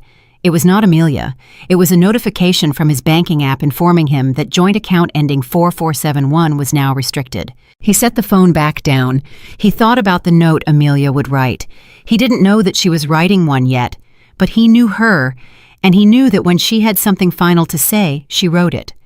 She had always been a writer in the private sense, not for anyone else but for herself, as a way of making things concrete and finished. She would write something. He was certain of it. He did not know what it would say. He would find out, he supposed, when he got back to New York. He booked a flight, Friday morning. 3 days from now, which was the earliest he could arrange given the meetings Marcus had told him he needed to take, first the attorney, a conversation with the business partner in the Dubai office, who was connected to the expansion fund and who was going to need to be briefed before Langford's audit team reached out. 3 days. He had spent 3 days in this city, imagining the trip would go completely differently. He thought about Amelia sleeping somewhere in this city in a hotel room he would never find in the deep, specific sleep of a person who has done exactly what they came to do. He thought she landed the airplane. He thought she landed it perfectly, and she walked away, and she didn't turn around. And he lay on the hotel bed in his expensive clothes in his well-appointed room and felt for the first time in a very long time the full and unmediated weight of everything he had traded away, and he did not sleep at all. Amelia slept for 6 hours and woke up knowing exactly where she was. That was not always the case after long international flights. There were mornings in hotel rooms in Frankfurt, in Singapore, and Sao Paulo, where the first 30 seconds of consciousness were a kind of geographic confusion, the ceiling wrong, the light wrong, the sounds from outside suggesting a city she had to identify before she could fully inhabit herself again. It was an occupational condition she had made peace with years ago. This morning there was no confusion. She was in Dubai. She knew why she was here. She knew what she had done before she slept and what she needed to do when she got up. She lay still for exactly 1 minute, looking at the ceiling, letting the full weight of her situation settle onto her chest, the way it did every morning when something large was happening in your life, not crashing down, not overwhelming, but present, insisting on being acknowledged. She acknowledged it. Then she got up. She had 3 days in Dubai before her return flight. The airline provided hotel accommodation for crew on layovers of this length, which meant she had a room A per diem and no professional obligations until Friday morning. Under any other circumstances, she would have used at least one of those days to see the city. She had been to Dubai 4 times and still had a list of things she had never gotten to. Under these circumstances, she opened her laptop, made coffee from the in-room machine, and called Margaret Ellis at 7 in the morning Dubai time, which was 11 the previous night in New York, and Margaret answered on the second ring. "I was waiting," Margaret said. "I know. I'm sorry for the hour." "Don't be. This is what I do." Papers shuffling on the other end. "I have updates." "Tell me." The financial disclosure request has been formally filed. His attorney, a man named Gerald Farrow, corporate specialist, which is interesting because you'd expect a family attorney for a divorce filing, which tells me he's more worried about the business side than the personal side, right now has acknowledged receipt and requested a 10-day extension to compile records. Amelia absorbed that. "Did you grant it?" "5 days, Margaret said. "I'm not in the habit of giving people extra time to organize their defenses. 5 days is reasonable, and anything less looks aggressive in front of a judge." A pause. "Here's what's more interesting. I received a call this morning from an attorney representing Richard Langford." Amelia set her coffee down. "Why is Langford's attorney calling you?" "Because Langford's audit has already turned up enough in 48 hours to confirm what he suspected on the flight. The corporate card misuse is documented.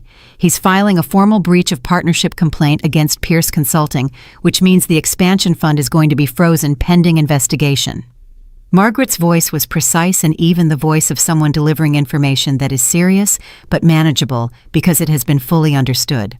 "Langford's attorney contacted me because 2 of the joint marital accounts we flagged were used as partial collateral for the fund.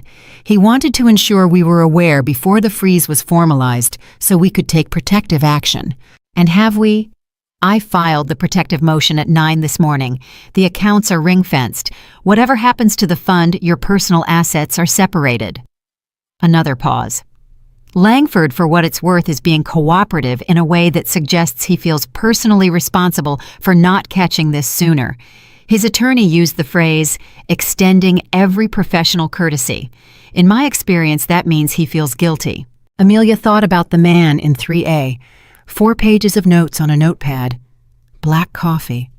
The quiet, controlled fury of a man who had trusted someone with $4 million and was now understanding how that trust had been spent. He shouldn't feel guilty, she said. He was deceived. Most people who end up in these situations were deceived, Margaret said. That doesn't stop them from feeling responsible. It's a very human reaction. She paused. How are you? Functional, Amelia said. The same word she had used the night before. Still functional. Good. Margaret did not push it. She had been a family attorney for 22 years, and she had learned the difference between a client who needed to talk and a client who needed to act, and Amelia Hart was categorically the second kind. I want to talk about the apartment. Tell me. It's in both names. You have equal right of occupancy. I'd like you to consider when you return to New York going directly to the apartment before he does. Not to confront him, to document. Document what? Everything. Photographs of the space, any shared property of significant value, art, furniture items purchased jointly, any documents in the apartment that pertain to the business or finances. If there are hard copies of anything related to Pierce Consulting contracts, receipts, correspondence, I want to know about them before Gerald Farrow does. Amelia was quiet for a moment. She was thinking about the apartment, the photographs on the walls, the bookshelf they had argued about because she wanted it in the living room and he wanted it in the study, and they had compromised on a spot that was technically neither. The coffee maker she had bought, and he had claimed because he used it more. All of it. The accumulated physical evidence of 11 years. When does he land in New York? She asked. His flight is Friday's morning based on what I've been able to determine from public booking records. You land Thursday evening. So I have a window. Approximately 14 hours, Margaret said. If you want to use it. I'll use it, Amelia said. There was a brief silence that held something like respect. I'll have a full checklist to you by this afternoon, Margaret said. They ended the call. Amelia sat with her coffee and thought about Thursday, about walking into the apartment that had been hers and Nathaniel's for 7 years and moving through it with a camera and a clear head, about what it would feel like to document the evidence of a life that was already over. She thought, it will feel like exactly what it is, and I will do it anyway. She finished her coffee and opened her laptop and began writing. Not the note, not yet. That would come later when she was back in New York and the legal machinery was in motion, and she had said everything that needed to be said through the proper channels. What she wrote now was for herself, a private accounting, the kind she had always done after difficult flights, not a report, not documentation, just an honest record of what had happened and what she had felt and what she had decided. A way of making things real by putting them in words. A habit she had developed so long ago that she could not remember starting it. She wrote for 40 minutes. She did not edit. She did not reread. When she finished, she closed the document and sat back and felt not better exactly, but cleaner, more defined at the edges, more herself. That was what writing always did for her. She showered, put on civilian clothes, and went to find breakfast. She realized as she stepped into the elevator, genuinely hungry for the first time since yesterday morning. That seemed like a good sign. In New York, the city was doing what New York does in the morning, loudly, indifferently, without regard for anyone's personal crisis. Marcus Webb was sitting in his office on the 41st floor of a building in Midtown, looking at a document his attorney had sent him at 6 a.m., and feeling the specific sensation of a man who has watched something he built beginning to come apart and is trying to calculate exactly how much of it can be saved. His phone rang. It was one of the secondary investors in the expansion fund, a man named Thomas Reeves, quiet, careful, the kind of investor who did not call unless something had already moved past the point of casual concern. Thomas, Marcus said. I got a call from Langford's office last night, Thomas said. He did not bother with preamble. Neither of them were preamble people, which was part of why they had worked together successfully for a long time. They're freezing the fund pending audit. I've been on the phone with my attorney since 6 this morning. I know, Marcus said. I'm in the same position. How bad is it? Marcus picked up his pen and set it down again. I don't know the full extent yet. Langford's team has been faster than I expected. They've already documented the corporate card situation, which is the Dubai trip is the obvious one, but there may be others. Maybe, Thomas repeated, with a flatness that communicated precisely what he thought of that phrase. There are others, Marcus said. He had decided sometime around 4 a.m. that the only viable path through this was complete honesty with the people who deserved it. I didn't know the scope of it when it was happening. I want to be clear about that. I was not aware of specific transactions, but I should have been, and that's a failure of oversight on my part, and I'm not going to pretend otherwise. A silence. I appreciate that, Thomas said, and meant it in the way that people mean things when the situation has already passed, the point where anything less than sincerity is useful. What's the path forward? Full cooperation with Langford's audit, full financial disclosure. Our attorneys are coordinating, and... Marcus paused. Nathaniel is returning Friday. I'll be meeting with him directly. Whatever needs to be addressed, we address it. No more creativity with categorization. Thomas said, and his wife's attorney, Ellis and Associates. Marcus closed his eyes briefly. Also in contact with Langford's team. They're coordinating the protective filings on the marital assets. So everyone is coordinating, Thomas said, except Nathaniel. Nathaniel, Marcus said carefully, is in Dubai. Another silence heavier than the first. All right, Thomas said. Keep me informed. Daily updates from your attorney to mine. And then, before he hung up, Marcus, I've known you a long time. I know this isn't on you, but I need you to understand that when this is resolved, however it resolves the way it's resolved is going to determine a lot of things about what comes next, for all of us. I understand, Marcus said. Good, Thomas said, and hung up. Marcus sat in his office for a long moment. Then he called his personal attorney and said, I need you to do something for me that's outside the scope of the business situation. I need you to find out how quickly I can restructure my partnership agreement to separate my liability from Nathaniel Pierce's decisions going forward. A pause. Retroactively, if possible. His attorney said he would look into it. Marcus said thank you and hung up and sat back in his chair and looked out at the New York skyline and thought about 9 years of friendship and the specific, irreversible way trust breaks, not with drama, but quietly in a hotel room in Dubai. While the person you trusted is making phone calls and ordering room service, they don't eat. Thursday evening, JFK International Airport, 7:42 p.m. Amelia came through arrivals on the domestic side. She had positioned herself on a connecting flight from Dubai, rather than the direct return, which was faster, and which gave her the Thursday evening window that Margaret had identified. She had her carry-on and her captain's bag and the kind of steady, purposeful walk that belongs to people who know exactly where they are going. Her phone had been on since the layover in London, which meant she had been managing messages and calls for 9 hours. Margaret's checklist had arrived as promised. The protective filings were in order. The apartment documentation plan was confirmed. She had also, in a London airport coffee shop between connections, received a text from Patricia. It said, Captain, I hope you're well. I want you to know that the crew from 247 has discussed what we observed on that flight and unanimously agreed to provide written statements if they are ever needed. You have our full support. Take good care of yourself. Amelia had read it twice. She had typed back, Thank you, Patricia. That means more than I can say. And she had meant every word of it with a completeness that surprised her, and then she had put the phone in her pocket and sat with it for a moment before she got on her next flight. She had people. She had always had people. She had just not always remembered to count them. The car Margaret had arranged was waiting at arrivals. The driver held a sign with her name on it. Not Mrs. Pierce. Not Captain Pierce. Her name. Her actual name. Captain Amelia Hart.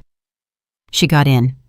They drove toward Manhattan through the particular Thursday evening traffic that belongs to a city that never stops moving, and Amelia sat in the back seat and looked at the skyline as it came into view, and felt underneath everything a very specific and uncomplicated thing. She was home. Not because of the apartment, not because of anything connected to Nathaniel or the marriage or the life they had shared in this city. But because New York was where she flew from, and the airport was where her crews were, and the sky above this city was as familiar to her as any sky in the world, this was hers. The apartment took 45 minutes to document. She moved through it methodically, following Margaret's checklist, photographing every room and every item of shared value and every document she found in the desk drawer in the study that pertained to Pierce Consulting. There were more of those than she expected. Printed contracts, physical receipts, a folder labeled simply with the year that turned out to contain when she opened it, a set of expense reports that had been printed, and then she could see the mark of it partially redacted with a black marker before being reprinted. Someone had been reviewing their own records and cleaning them, tidying the paper trail. She photographed every page.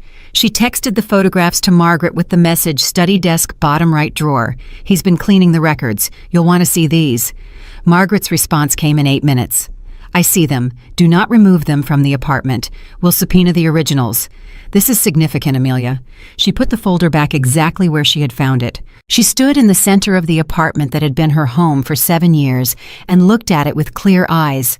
The photographs on the walls, their trip to Portugal, the upstate wedding, a prince she had bought in Copenhagen that she had always loved and he had merely tolerated.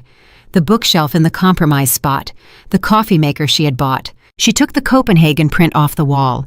It was hers, had always been hers, and she was not leaving it. She wrapped it carefully in a sweater from her carry-on and tucked it under her arm. Then she sat down at the dining table. Their dining table, the one they had argued about in a furniture store in Brooklyn, because she wanted the round one and he wanted the rectangular one, and they had ended up with the rectangular one, and she had never quite loved it, and she took out a piece of paper and a pen. She wrote for 12 minutes. When she finished, she read it back once. She folded it in thirds and placed it in an envelope that she found in the same desk drawer she had documented an hour ago, and she wrote his name on the front, and she set it in the center of the table. Then she picked up her carry-on and the Copenhagen print and her captain's bag, and she left the apartment for the last time. She did not look back. She had already decided where she was going. A friend from the airline, a woman named Grace, who had been her closest friend in aviation for 6 years, who had a spare room and strong coffee and the particular quality of presence that asks nothing and offers everything, had already confirmed the room was ready. Amelia texted her from the elevator, "I'm on my way." Grace texted back, "Doors open. Coffee's on." Friday morning, 9:17 a.m. Nathaniel Pierce came through his own front door with jet lag and a sense of dread that had been building since Dubai and had reached, by the time his key turned in the lock, something close to physical weight. The apartment was quiet, clean, exactly as he had left it almost a week ago, except for 2 things he noticed immediately. The Copenhagen print was gone. The pale rectangle on the wall where it had hung was obvious in the morning light. And there was an envelope on the dining table with his name on it. He set his bag down. He crossed to the table. He stood over the envelope for a moment, not picking it up, knowing that whatever was inside it represented something that could not be undone once he had read it. Then he picked it up and opened it. There were 3 things inside. The first was a set of papers printed and properly formatted that his mind identified before he could stop it as divorce filings. Formal, complete, Margaret Ellis's contact information at the top. The second was a document that he recognized with a cold shock as a summary of the financial evidence Margaret's team had compiled, the booking records from Flight 247, the joint account transactions, the corporate card history, the expense reports from the study drawer photographed and time-stamped. He stood at the table reading the second document for a long time. He had not known about the study drawer. He had not known she had been in the apartment. The expense reports he had partially cleaned. He had believed until this moment that the incomplete versions were not incriminating enough to be serious. Looking at the photographs of them now, organized into a timeline by someone who clearly understood exactly what they were looking at, he understood that he had been wrong about that. He had been wrong about a great many things. The third thing in the envelope was a piece of paper folded separately from the documents, handwritten. Her handwriting clean and precise, the handwriting of someone who had learned early that clarity on paper could be a survival skill. He unfolded it. It was short, 7 sentences. He read it once and then he set it on the table, and he could not read it again yet. So he stood with his hands flat on the table and looked at it. It said, You boarded that plane with her. I landed without you. Everything I built before you decided to stop seeing it. I am not leaving because I lost. I am leaving because I have finally been honest with myself about what I was staying for. The woman whose name you put on that reservation was never as distant as you needed her to be. She was just busy flying. He stood at the table for a long time. His phone rang. It was Gerald Farrow, his attorney. He answered it. "Nathaniel," Gerald said, "we need to talk about the financial disclosure. Ellis has filed a comprehensive asset summary, and I have to be honest with you, she's been thorough in a way that leaves us very little room to contest the marital asset classifications. The study drawer documents in particular."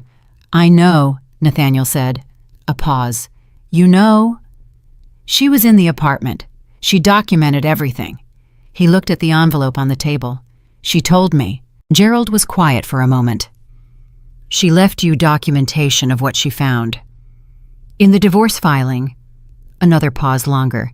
"That is either the most confident legal move I've seen in 20 years or the most personal one." He said it with something that was not quite admiration and not quite sympathy. "Possibly both." "Both," Nathaniel said. "Definitely both." Langford's audit results landed in Marcus Webb's inbox at 11:47 that same morning. Marcus read the executive summary in his office with the door closed and the kind of focused attention that a person gives to something they already know is bad but need to understand precisely. He read it twice. He made notes on a legal pad. He underlined 3 figures. Then he called Thomas Reeves. "I have the summary," Thomas said before Marcus could speak. "I've read it." "Then you know." "I know." A pause. "It's not catastrophic for the fund itself. Langford's team has confirmed the core investments are sound. The misuse was in the administrative layer expenses, disbursements, the Dubai situation." He paused again. "But it's enough for a formal breach claim, and it's enough for whatever Ellis needs on the personal side." "Yes," Marcus said. "What's Nathaniel saying?" "Nothing yet. He's been in contact with Gerald Farrow, but Farrow is managing the communication right now." Marcus set down his pen. "Tom, the partnership agreement restructure I mentioned, my attorney believes we can proceed with it." Thomas was quiet. "You're separating yourself from the liability." "I'm separating myself from future liability. I can't undo the past exposure, but I can ensure that anything that comes after this is clearly delineated." He said it evenly without apology. "It's not personal. It's what has to happen." "I know," Thomas said. "I'm doing the same thing." There was a silence between them that held underneath its professionalism something genuinely sad. They had both believed in the version of Nathaniel Pierce that had existed or that they had thought existed, and they were now in the process of organizing their lives around the understanding that version had been a performance. That was not a quick thing to metabolize. It had a weight that business language didn't quite cover. "All right," Marcus said. "Daily updates. Let's get through this cleanly." "Agreed," Thomas said. They hung up. Marcus sat in his office on the 41st floor and looked at the New York skyline and thought about the 9 years. He thought about the first time he had met Nathaniel, a conference in Chicago, a man with a vision and a handshake that felt like it meant something. He thought about the early years of the business when things had been genuinely good, when the work was real and the results were real, and Nathaniel had been, as far as Marcus could tell, the person he presented himself as. He thought, when did it change? He thought, maybe it didn't change. Maybe it just became more visible. That was perhaps the most unsettling thought of all. Not that Nathaniel had become someone different, but that he had always been capable of this and had simply for a long time chosen not to need to be. Marcus pulled up a new document on his computer and began drafting the internal communication he would need to send to the broader team by end of day. He kept it factual, clear, and brief. He was not going to editorialize. He was not going to manage anyone's feelings about it. He was going to tell the truth in the plainest language available and let people respond to the truth as they needed to. He was tired of managing narratives. It turned out to be contagious, the truth-telling. Not immediately, not in the way of a sudden conversion, But gradually the way dawn comes, the way it had come over the Atlantic on a morning 6 days ago, when a captain had brought an aircraft in from the east, and the sky had turned gold and everything had been briefly, completely clear. Vanessa Vale was sitting in Cheryl's kitchen on a Tuesday afternoon, 3 days after she had landed at JFK, and she was telling the truth about the last 8 months, in a way she had not been able to. The first time she had tried to tell it the night she got back, when she had been too close to it, and too tired, and the words had come out defended and partial. Now they came out whole. "I knew," she said. "Not with drama, just plainly. I didn't know everything, but I knew enough. I knew he was telling me a version of things that was designed to make me comfortable, and I chose to be comfortable." She wrapped her hands around her coffee cup. "I'm not saying he's not responsible for what he did. He is. But I had signals, and I ignored them." Cheryl, who had the great gift of knowing when to speak and when to simply be present, said, "What are you going to do with that?" Vanessa thought about it honestly. "Be better," she said. "Not punish myself, just be better about what I'm willing to see." Cheryl nodded. "That's a good answer." "I keep thinking about her," Vanessa said. "His wife, the pilot." She paused. She found out at 37,000 feet in the middle of her biggest professional day, and she just kept doing her job. She didn't fall apart. She didn't confront him. She just quietly made everything ready. "That's remarkable," Cheryl said. "It's more than remarkable," Vanessa said. "It's the thing I want to be capable of. Not the situation, never the situation. But that quality, that complete refusal to let someone else's choices become the thing that defines your moment." She was quiet for a second. "I want to be that steady." Cheryl looked at her for a moment. "I think you're closer to it than you know," she said. Vanessa shook her head slightly, but she did not argue. And in an apartment in Manhattan, Nathaniel Pierce sat at his rectangular dining table, the one she had never quite loved, the one he had insisted on in a furniture store in Brooklyn a long time ago, with the divorce papers and the financial summary and the handwritten note arranged in front of him like a verdict, and he read the last line one more time. She was just busy flying. He put the note down. He looked at the wall where the Copenhagen print had been. He picked up his phone and called Gerald Farrow and said in a voice that was quieter than it had ever been in a legal conversation, "Gerald, I want to talk about a clean settlement. No contest, no drawn-out process. Whatever she needs to make this fair, I want to give her that."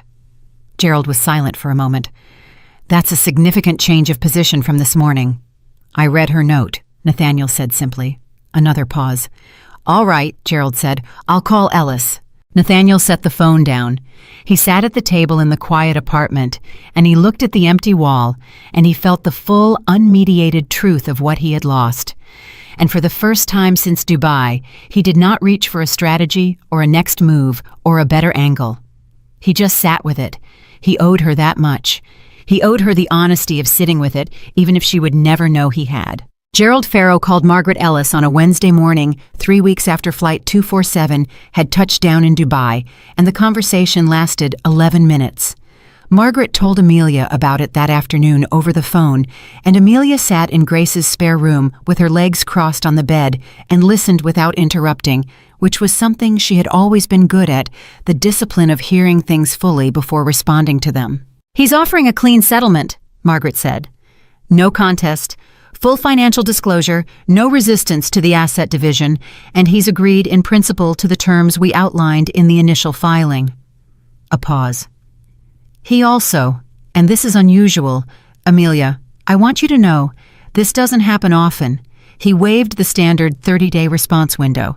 Gerald called it a change of position, said Nathaniel read your note." Amelia was quiet for a moment. "The note did that," she said. "Apparently," Margaret said. "Which tells you something about the note." Amelia thought about those 7 sentences. She had written them in 12 minutes at a rectangular dining table she had never quite loved, and she had not edited them, and she had not second-guessed them, because they were simply true. And truth written plainly tends to land harder than anything constructed to wound. She had not written it to wound him. She had written it because she needed to say it, and because some things need to be said in writing to become fully real, and because she had spent 11 years with a man who was very skilled at talking, and she had wanted at the end of it to have the last word in a form he could not interrupt or reframe. She had not expected it to change anything. "What do we do now?" she said. "We review the disclosure documents when they arrive, verify the asset division is accurate and complete, and file the finalized agreement with the court," Margaret said. "If everything is as clean as Gerald is suggesting, we could be looking at a final decree in 60 to 90 days. 60 to 90 days, 11 years, and 60 to 90 days. All right, Amelia said. Let's move. I'll be in touch the moment the documents arrive." Margaret paused. "One more thing. The Langford audit concluded this morning. Their findings have been formally filed. It's going to be public record." Amelia absorbed that. "Is it bad?" "For Pierce Consulting, yes. For you personally, no. Margaret's team made sure of that. Your assets are clean, your name is clean, and Langford's attorney has formally noted in the filing that you cooperated fully with protective measures the moment you became aware of the situation." Another pause. "The filing actually references the flight, the date, the route, the fact that protective action was initiated within hours of landing." "Within 31 minutes, Amelia said quietly. Margaret almost laughed. "Within 31 minutes, she agreed, "which is in the public record now." Amelia sat with that for a moment. The public record. Something about the precision of it felt right. Not vengeful, she had never wanted public exposure of him, but accurate. The record would reflect what had actually happened to a woman who had discovered a betrayal at altitude and had responded not with chaos, but with complete methodical precision. That was the truth.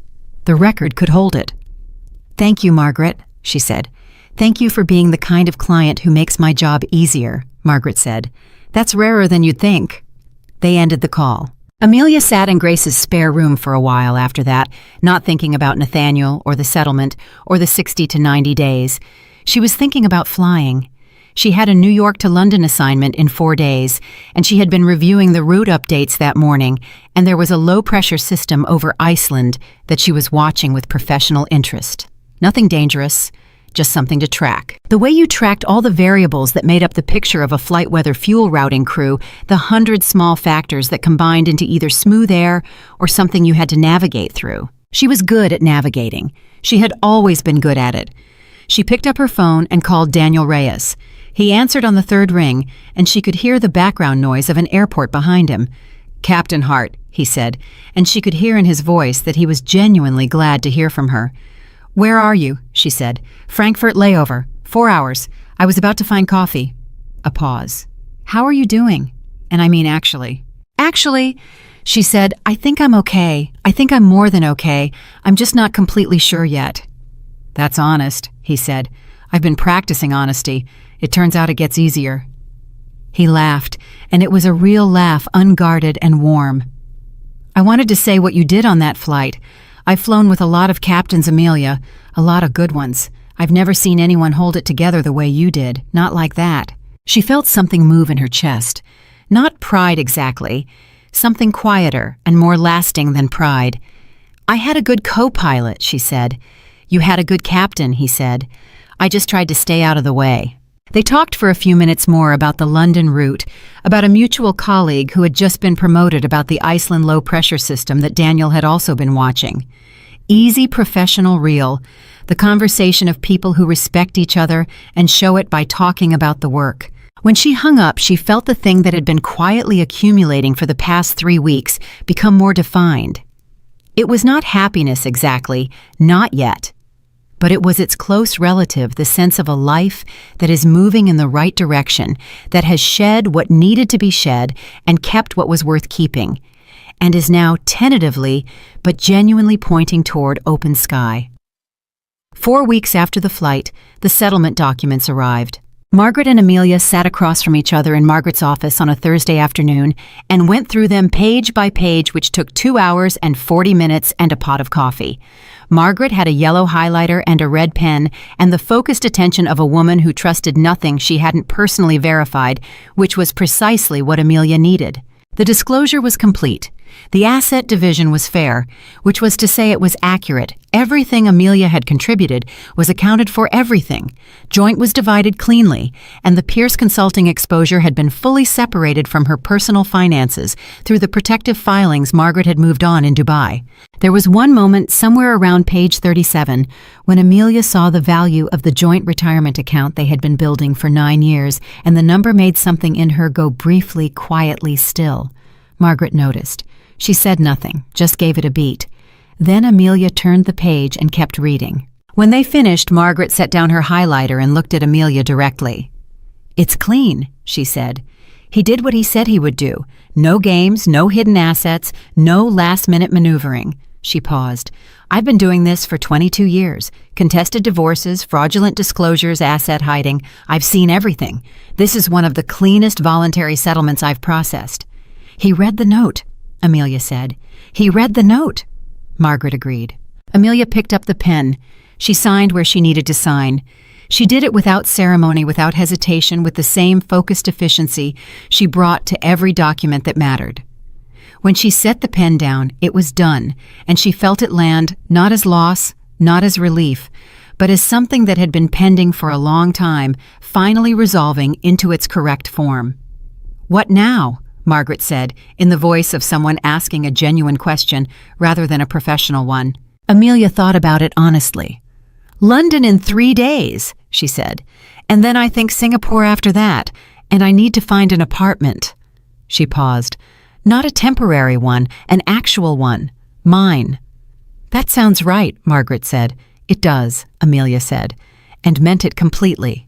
6 weeks after the flight on a Tuesday morning that felt nothing like the Tuesday morning that had started all of this, Nathaniel Pierce's consulting business appeared in the financial news. The article was not long. It did not need to be. It covered the Langford audit findings, the breach of partnership complaint, and the departure of 2 of the firm's 3 primary investors. It used language like restructuring and leadership transition and under review, which were the particular words that business journalism used when the truth was simpler and less printable. Marcus Webb was quoted briefly in the professional capacity of a co-founder who had initiated his own liability separation. His quote was careful and accurate and said essentially nothing, which was the correct thing to say. Nathaniel was not quoted.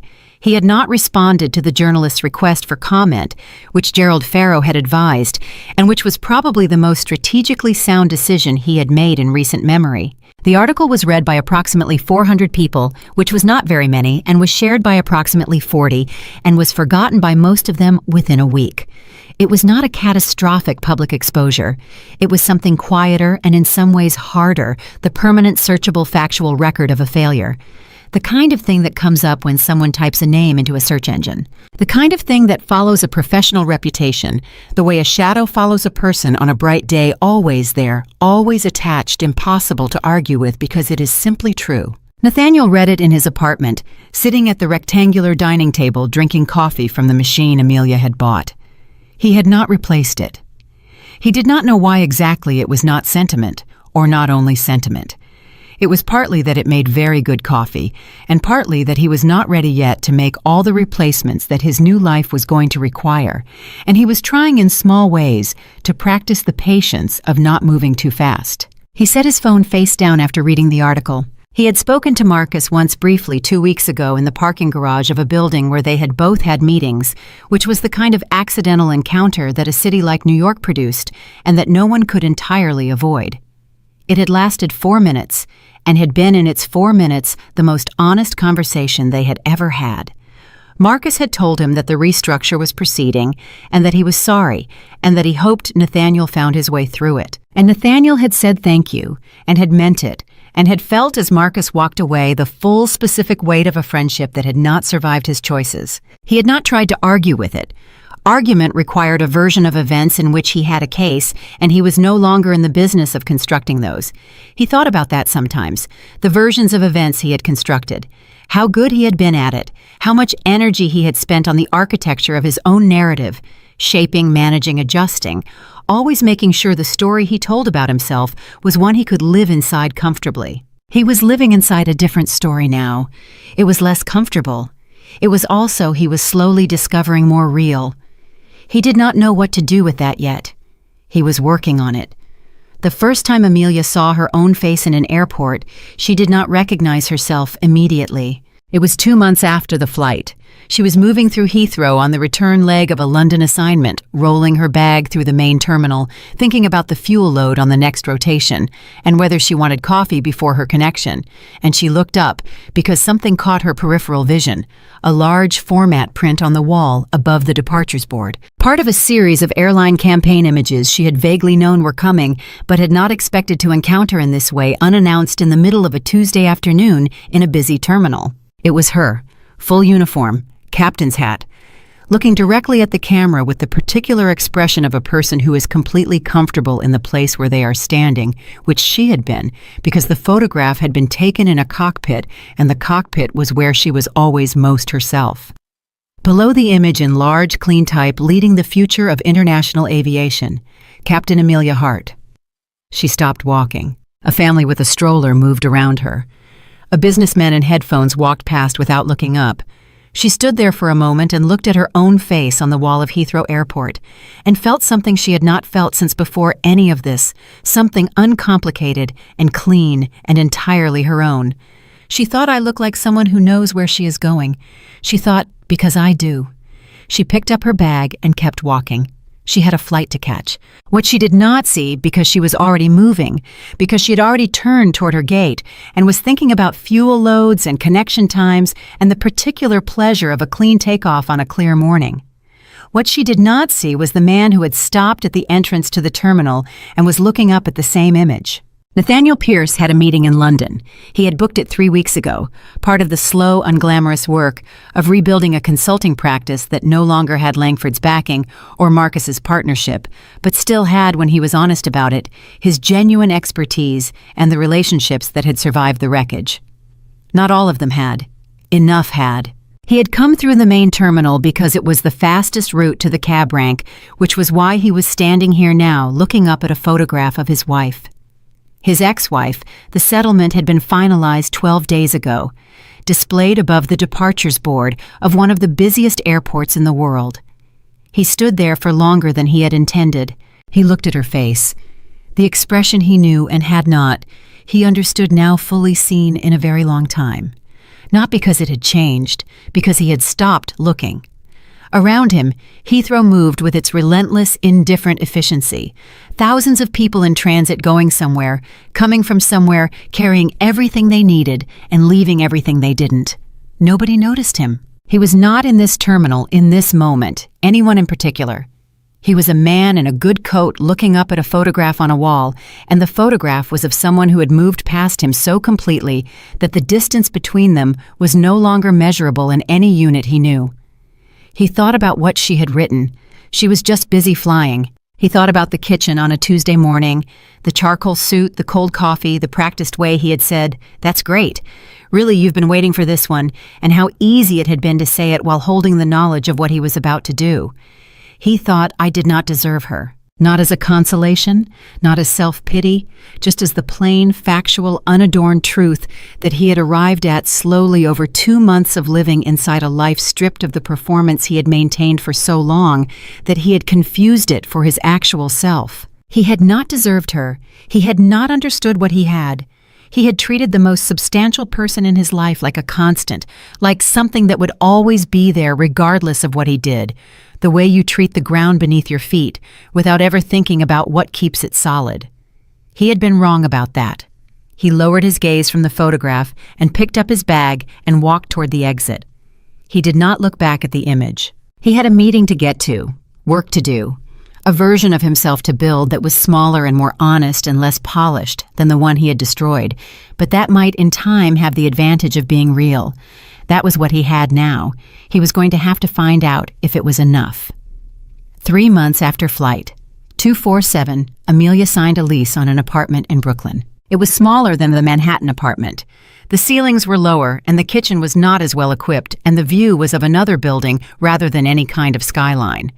She had looked at 11 apartments before this one, and she had known when she walked into this one that it was right. Not because it was impressive, but because it felt from the first moment she stood in the empty living room like a place where she could be entirely herself without explanation or performance or management. She moved in on a Saturday with Grace and Patricia, who had become in the months since the flight a genuine friend, rather than simply a colleague and a man from the airline's ground crew named Jerome, who had a truck and who did not ask why 3 women were laughing while carrying boxes up 3 flights of stairs, only joined in the laughing because it was clearly the right thing to do. The Copenhagen print went up first, on the wall opposite the window where it caught the light in the late afternoon in exactly the way she had always imagined it would if it were in a room that was actually hers. She stood back and looked at it. Grace came to stand beside her holding 2 cups of coffee. "It's right," Grace said. "It's right," Amelia agreed. They drank their coffee and looked at the print and said nothing for a minute, which was the kind of silence that only exists between people who know each other well enough to occupy it without filling it. Then Patricia came in from the kitchen and said, "There are approximately no utensils in this apartment, Captain, which is going to be a problem when the food arrives." And the silence broke into laughter, and the afternoon moved forward in the good ordinary way that good ordinary afternoons do. Later, after Grace and Patricia and Jerome had gone, Amelia sat on the floor of the empty living room.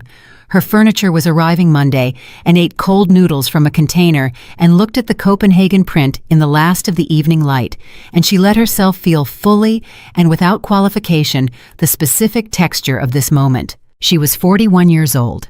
She was the commanding captain of international routes that she had worked 12 years to earn. She had an apartment that was entirely hers, a legal settlement that was fair and complete, and a set of relationships built on real foundation that had held under exactly the kind of pressure that reveals what things are actually made of. She had also, she acknowledged honestly, a grief that was not finished yet. She did not pretend otherwise. There were mornings when she woke up and the 11 years sat on her chest with a weight she had to consciously lift before she could start the day. There were moments in airports and restaurants and other ordinary places when she saw something, a couple laughing, a shared look. The unremarkable intimacy of 2 people who had chosen each other and felt the loss of it with a sharpness that surprised her by not diminishing as fast as she would have preferred. She had decided going to rush that process. She was going to let it take the time it needed, but she was not going to let it be the whole story either. It was part of the story, a real and significant part. And the rest of the story was the cockpit and the routes and the people who had shown up when it mattered, and the Copenhagen print on the wall and the lease with only her name on it, and the feeling growing clearer every week, compounding like interest that she was moving in exactly the right direction. She thought about what Vanessa had said, which she had learned about indirectly through Margaret, who had heard it from Langford's attorney, who had apparently been told by someone who knew Vanessa's friend. The chain of information was imperfect, and she was aware of that. But what had arrived through it, stripped of everything except its essential meaning, was this: a woman who barely knew her, had watched her walk through a crisis, and had decided she wanted to be that steady. Amelia sat with that. She had not been trying to be an example. She had been trying to do her job and protect herself and get through something very hard with her integrity intact. She had not been performing strength. She had been using it, which was a different thing entirely, because performance is for an audience, and strength is just what you do when there is no other option and the airplane needs to fly. But if it had meant something to someone, if watching a woman refuse to fall apart had made another woman believe she was capable of the same, then that was something. That was more than something. That was the kind of consequence she was willing to claim. She put the noodle container down and looked at the ceiling of her new apartment. She thought about the flight, the manifest, the 4 seconds of sitting with it before she picked up her pen, the 12 hours of flying while the world she had built inside her marriage came quietly, irreversibly apart. The landing smooth and clean at 6:57 in the morning in a city she had never expected to associate with the end of something. She thought about Daniel saying, "I just tried to stay out of the way." She thought about Patricia in the cockpit doorway. She thought about Margaret's voice at 11 at night, saying I was waiting because of course she had been waiting, because that was the kind of people Amelia had built her life around, the ones who stayed. She thought about the photograph in Heathrow. her own face large and clear and entirely composed, looking out at a terminal full of people who were on their way somewhere. She thought, that is who I am. Not the woman whose husband boarded her aircraft with his mistress. Not the woman whose marriage ended at 37,000 feet. Not the woman who walked past him without turning around, though that moment was hers and she would not give it back. She was the woman who flew the airplane, who had always flown the airplane, who had been flying it long before any of this happened, and would be flying it long after the details of it had softened into the past where difficult things eventually go. She was Captain Amelia Hart, and she was just getting started. She got up off the floor, washed the noodle container in the sink of her kitchen, and stood at the window for a moment, looking at the building across the way, where someone had a light on in an upper window and a plant on the ledge that had not been watered recently enough and was leaning hopefully toward the glass. She thought, everything that lives leans toward the light. Then she turned off the kitchen light and went to bed in her own apartment, in her own life that she had built and protected, and was now finally fully free to inhabit. And somewhere above the Atlantic that night, an aircraft crossed the ocean on a route she knew by heart, carrying its passengers safely through the dark toward morning, the way it always did, the way it always would. The sky as she had always known had no ceiling, and she had never once believed otherwise.